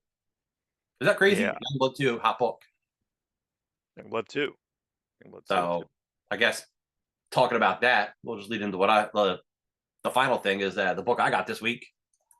Yeah, so this is like kind of this isn't even, so the Whatnot's a whole other animal. Whatnot is a whole other animal. It is like eBay Live, where you just go on there and you sell your stuff. And most people sell signatures because I think that's less tax heavy. That's why when you go to conventions, you're not buying a photograph from a celebrity, you're buying a signature. And it's less taxy than like doing, or like when they do take a picture with you, you're not giving them something physical, so it's not taxed as high. It's a weird thing. Oh, okay. Liefeld, like I said, he had made a rip-off Youngblood team called Echo 92. I think technically it's Echo Squadron 92. I don't know if they were going to be clones of Youngblood. It was just, he never finished it. But what he thought up instead was, well, let me do a story telling the end of the Extreme universe. Like, this is my Dark Knight of Extreme minus Youngblood. Old man. The old man stuff. Old man. So when you see the cover, Battlestone, who's already an old man. I think he fought in World War II. He's got the beard. Old. This is Lethal from Youngblood. Which I guess he separated her early enough to like still keep the rights to her. So there's no Youngblood in this. But you got Prophet, old man Prophet. Prophet's jumping around in the future. It's a lot of Prophet in this issue. These 2 pages, I don't know who inked them. Is it Tadeo? Ed Tadeo, I think, inked these 2 pages. The detail interesting. Is ridiculous. Like, well, that guy was he was the Lionel Francis Hugh inker for a long time. Yeah. Did Wolverine and X-Men. Really fine lines on this stuff. Does he live here? Does Ed Tadeo live here, or is he Philippines? I think that's where Francis Hugh lives too. I thought he was in Philippines. Yeah, I think you're right. You know, so how does he get that though? Like, is he? There's a second inker named Stephen Rex Seidler. Who are these guys? Yeah, Chance Wolf did the first one. Stephen Rex Seidler guy, he might have been doing the inks on those pages because he's also doing the manga interpretation or the manga. Okay. And what that is if Liefeld's doing these books again, they're all gray tones and manga and neat stuff. So anyway, it's a good story set in the future. I don't want to ruin anything. Go get it. But he sells them Whatnot. They're a little pricey, but there's not a lot of them. So what you're getting is a book that like won't be available in stores. And he'll probably collect them. And now that he's got the rights to Youngblood back, the next issue of Last Blood will probably say something about that. I'm thinking, but if Liefeld kicking art, he's writing it and drawing it. He inks some of it, and then gets the other guys to help him make it. Who's coloring that? Is that the same guy who's coloring the Deadpool team up? I'm not positive. This is colored by two people, J. David Ramos and Juan Rodriguez. Juan Rodriguez, I know he did the first one. Ramos, I think did this cover. Yeah, he's always got. I mean, listen, the colorist on the Deadpool team up's like crazy, so good. That one's so good. What I love about, I mean, he's always picked the right people. He has an eye for colorists, inkers. You know, the pencilers he's found have all like they might have started off like he could see a diamond in the rough.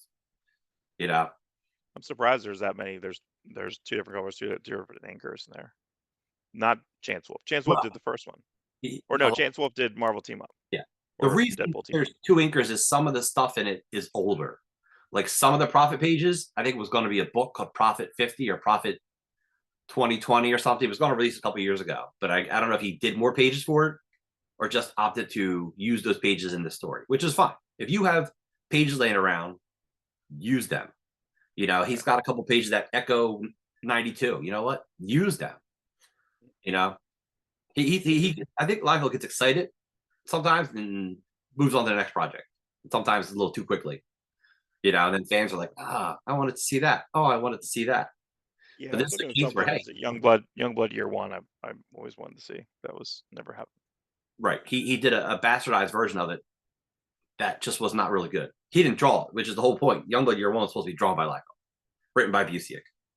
But I don't know if Busiek was going to be able to write for Liefeld. You know what I mean? Like Jim Shooter was going to write a Youngblood story, and it didn't end up happening because Liefeld loves Jim Shooter Avengers. Like his favorite Avengers is written by Jim Shooter. But like, could Jim Shooter have written a '90s comic for Liefeld? That's kind of the point. Like if he plotted something, Liefeld drew it, and Shooter dialogued it, I think that's a possibility. You know, doing a Marvel style, you can work with Liefeld. But I think writing a full script is hard for people of the '90s. Like, don't give a full script to Liefeld. Don't give a full script to Larson. I don't think Jeff Johns gave Jim Lee a full script for Justice League. Because when Jim Lee stopped doing Justice League after DC New 52, it got better. Like he was working with Ivan Rice. I think he was doing full script. But I think with Jim Lee, was drawing more from Jeff Johns' plots. It didn't flow as good. Right. Just a fan theory. Just a Yeah, I think the rhythms of you got to find the right partners in it. You know, like I think when I think of Jeff Johns now, like I think of the way that he works with the same people who work on Ivan Reyes and Fabok. I want to try and get Rook Exodus down because Rook Exodus is off until like next year. So this last issue until next year. So I think now I can read the preview through 6. I'll try to do that for next week. Okay. You know, so I'm trying to see. You got anything on the stack that you're going to read this week? Anything stacked movies? That's a good question. I don't know till I know. I want to watch Creepshow with my daughters. They haven't seen the original Creepshow. Try to get that in before Halloween. And then try to catch up on a high potential. High potential, yeah. High potential. Try to catch up on that. Yeah, the only thing that I did this week was I went through, and a lot of people are putting up remastered versions of like Mario Bava stuff. So I might go back into like weird 70s, like almost like exploitation schlock, like Barbarella. So I have a folder that I literally just put in. But I put Substance in there too, because the Substance this year was just insane. But The Love Witch was out in 16. That was really good. Kill Baby Kill is a Mario Bob. I'm gonna try and watch that. But in this folder, I have like Danger Diabolique from 68. Right. Galaxina, which I've never seen. There was another one in here. That was Zeta 1, which is the Love Factor here. That was 69, and that's like another like Barbarella-esque. So I might try to watch some of those, and I might see there's a good Instagram called Stardays80, and they showed clips yesterday. I'd never seen this, but there was a Indian Batman. Did you ever see the Indian Batman with him dancing and stuff? He's dancing like yes, I have. Like I bat dance. Not the whole. You've seen? I haven't seen the whole movie. Yeah, I got to see, and a lot of stuff's on. even with this, a lot of stuff's on just on YouTube. Like I think like Kill Baby Kill, which is Mary Bava Italian, that's up on YouTube. Like some stuff is just straight up on YouTube, which is kind of cool, you know. Some stuff's a little harder to find. The one thing, the holy grail that I can't find is the Oily Maniac, which is a really weird. It's almost like it was almost like a mutant, and that was a Japanese from like I think late 70s, early 80s. I saw a preview of it on YouTube, and I'm like, oh my god, what the heck's that? And I can't find it. Can't find that. And then so that's what I'm trying to find. I'm trying to find the Oily Maniac, which is sounds kind of gross. My wife was watching the Uglies. It didn't draw, like I was drawn in for a little bit, but it didn't end up wanting to stick through it. You know, I don't know. Right.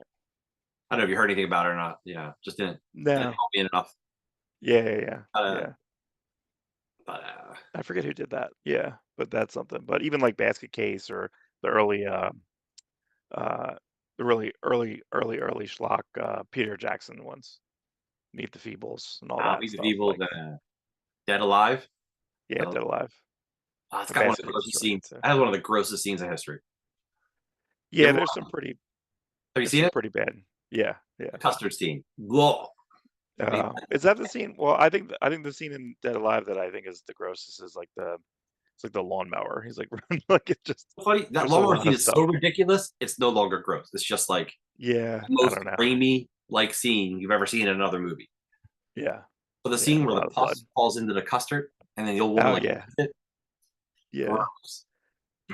I can't But believe it. hilarious. Just imagine that. Like I think. You know, the zombie I'm sorry. virus in that movie started from like a rat monkey or something. It's like a monkey rat hybrid. But like, and when Peter Jackson does King Kong, inside the ship is like that name of that rat monkey, like in the Oh cargo, really? like, in the hold. It's so weird that I want to say that there's always a story that when New Line signed them for the Lord of the Rings movie, like after that, someone like brought in one of those, like Dead Alive or something, like, and they were showing Right. something like, we gave this guy like $1 billion. Like, are you crazy? What happened? You know? But You the know, Frighteners has some stuff in it. The Frighteners is Frodo. You know, that's Lord of the Rings. There's because the way those ghosts move, it's like the wraiths. You know, the ring wraiths. he my history teacher's brother was played one of like his friend ghosts, like the nerdy one with the glasses. That was my like junior high history teacher's brother. And I think his name's like Ben Fife or something. And he was in the Dark Shadows remake with Ben Cross. Maybe it wasn't Oh, Ben okay. Fife. And he's like, anyone watches Dark Shadows? And I'm like, yeah, I watched it because I love. He goes, all right, extra credit. I'm like, yes, I'll keep watching Dark Shadows, the remake. Because I like the original Remake. '60s soap opera. As a kid, I'm Oh like, yeah, that would be good to watch. I think that's long. it is. That's I like watched it for a long long. time as a kid. I was a kid watching that. It's good. Hmm. Yeah, I like all that stuff. I think that stuff's fun. You know, like just how ridiculous. Yeah, maybe Dark Shadows. Maybe I'll rotate that in this week. I don't know. I got to find something that like Detroiters. I'm almost done. I'm almost done the first season. Like Detroiters, I started watching with Tim Robinson and Sam Richardson, which is great. That's really fun. You'll enjoy that. But yeah, I'm gonna try to get into some stuff this week. We'll see. We'll Yeah, see. I probably don't know what comics want come to out. watch What We Do in the Shadows last season. The first 3 episodes are up for that. Oh, okay. I think American Dad might be coming back soon. That show, once it left Fox, got better as a cartoon. Oh, okay. Where did that go? Was that on Hulu? PBS. Oh, okay. TV. Right. Okay. Yeah, the show left Fox and CBS. got better. There's just some crazy episodes of that show. They can just do whatever they want. And Seth MacFarlane. Are we getting new Orville? Isn't that insane? Did you watch the Orville? No. I think I tried to watch the first episode. To me, it's weird. Like, it's like not parody. No. Like it's kind of strange. I went in expecting Seth MacFarlane airplane level humor. Right. And it's funny-ish. But then, like, as the show continues, you just end up loving the characters, and then you're like, this is 100% love letter to Next Generation. Like, right. And then you get to the second season, and you're like, oh no, this is just a really good show. And then you get to the third season, and every episode is like an hour and a half, hour and 20, and you're like, each episode is like a mini movie. And you're like, this show has no right to be this good, but it is. Right. They're getting to season 4, or we don't know. They're doing something. We just don't know what it is yet. Oh, okay. Whether it's a season 4 or a movie or two, you know. Right. But better than it should be. So thumbs up there. So what else we got? Anything else before we wrap it up? I think that's it. We're closing on 3 hours. We did it again. We're 2:53. We can't not do it for 3 hours. She Yeah. said. She'd be so sore. No woman wants that. There's no woman who's like, oh, let's do it for 3 hours. I'm like, no. yeah. Yeah. Yeah. I'll have to see. you I'm got not even sure 5 minutes. You got 5 minutes, bud. if that. I don't need that. What am I doing for the other 4? Cuddling? All right. Well, we got to work on. So this week we got to work on email. We got to work on. I'm going to try and work up some of the logo this week. Yeah, you got the Instagram. Instagram. Yeah. So we'll put up the profit cover, and we'll put up. Yeah. I found a picture of Brian and my American Man. You know what it was? Okay. Like when Liefeld was doing Heroes Were Born, doing Captain America, and then he went and created Awesome when him and Marvel got into an argument over Marvel trying to be cheap on him. So he left off his own accord, started Awesome, then he did Fighting American. But before he was Fighting American, he was going to do Agent America. Right. And he just like, he kind of kept changing. Like he took a Captain America drawing, repurposed it to be Agent America, and then he repurposed it again to be Fighting American. So Brian and I were like, let's do American Man. And we were just going to use that same pose, which we kind of did in this image I just sent you. It's just a parody. The guy's so ridiculous. Do you see it? Oh, in the chat, I got in the chat. Because the whole point was like, people were mad because he put an eagle across his head. So he went and put like a full eagle on his chest.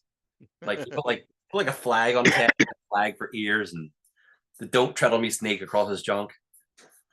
It was so stupid, but like it just made us laugh. Yeah, no, that's awesome. And America all the way on the shield. Yeah. America all the way down. Across the top, on a different version, across the top we put North, like North America. Like so people know which America we're talking about. Oh my God, American Man. No, that's good. Yeah, but I even remember saying that at the time when. So Liefeld basically was going to go and do it was the back end. So that's what's so. Listen, so you mean to tell me that Marvel was so cheap at that time they couldn't do a contract more than 6 issues? They did that contract. They brought those guys over to do 6. No, the option to go to 12. Wrong. No, the option was you have to always stay above the sales level for our contract to stay in play. And like the sales might have went down, but they went down to such a ridiculously high level. Like they're still selling better than all the other Marvel comics at the time. But like Marvel went into bankruptcy.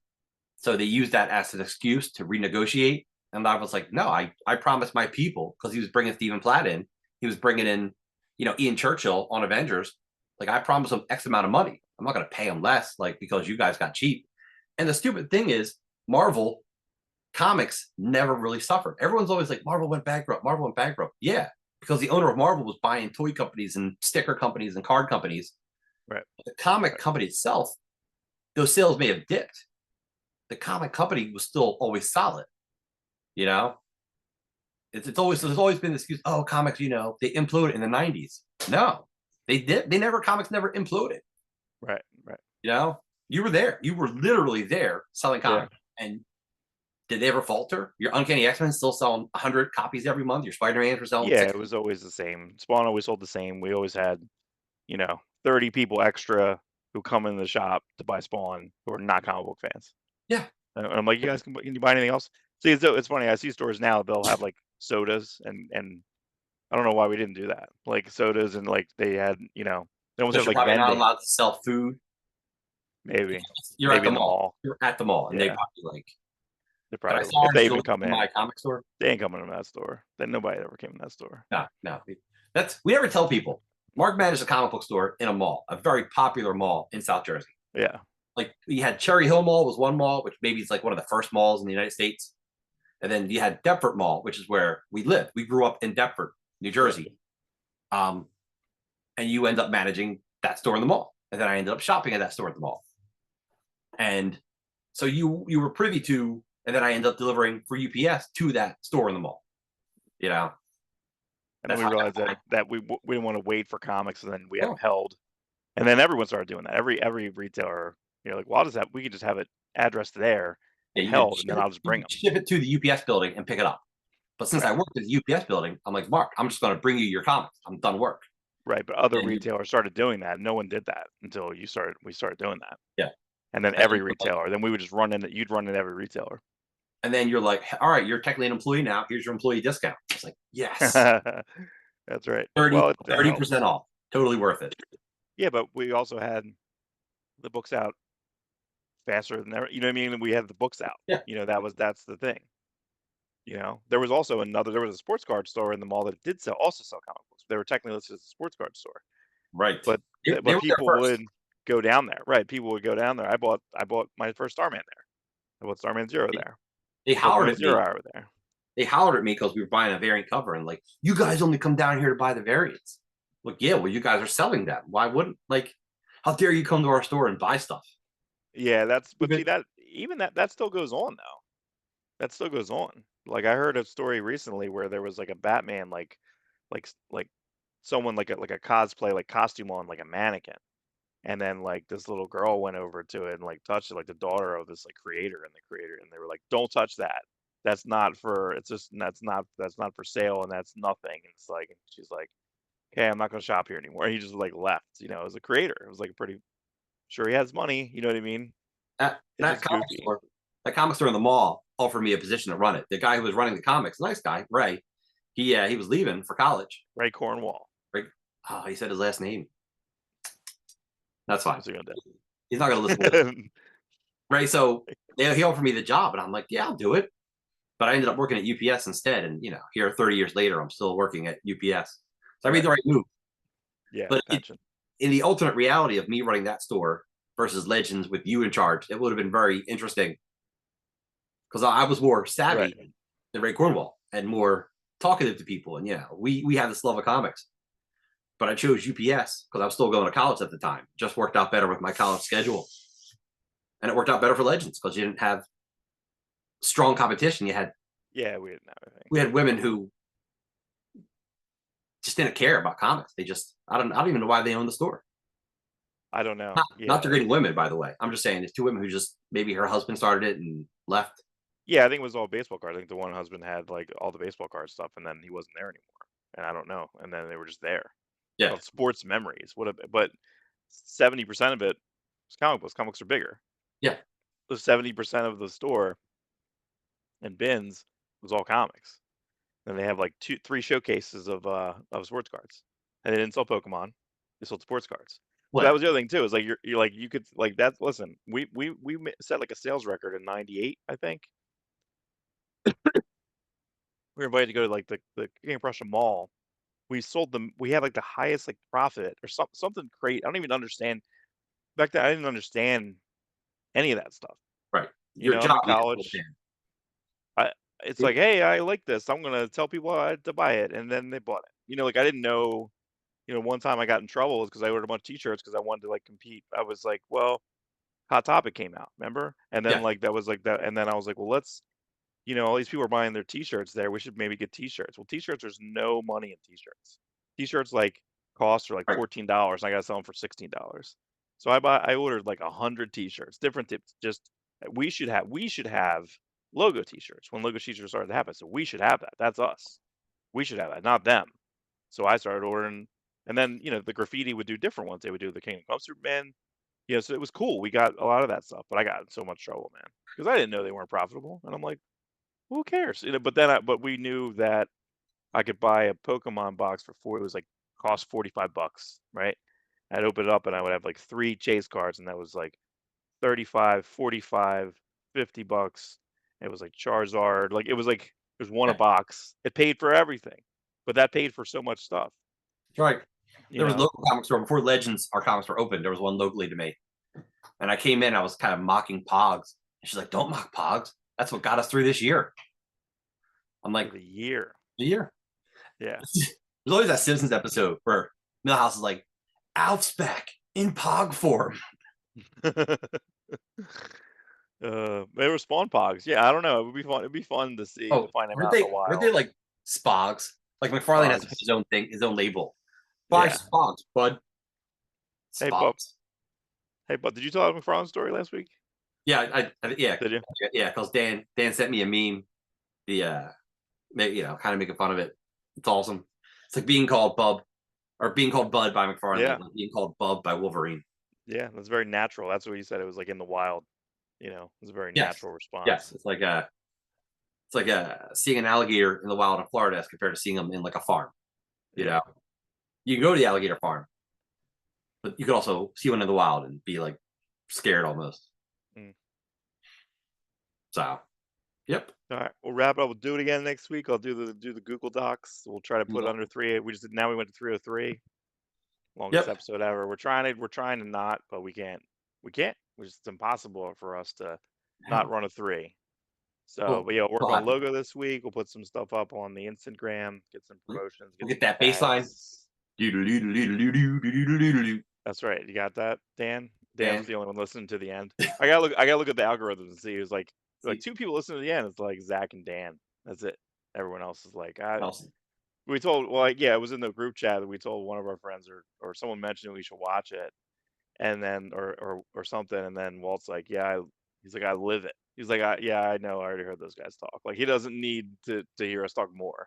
Yeah, I talked a lot on the phone, and he's like, he hears half the stories already. Yeah, he doesn't need it. That's really funny. But now this one we talked about. We'll tell him that, maybe we'll tag them. We'll tag everyone. We'll tag everybody. Like, oh, we're not going to tell you where we talk about you. That's right. We're not, no time codes. So you got to listen all the way 305. All right, we're ending on 305. 4, 5, 10, 9. Have a good week.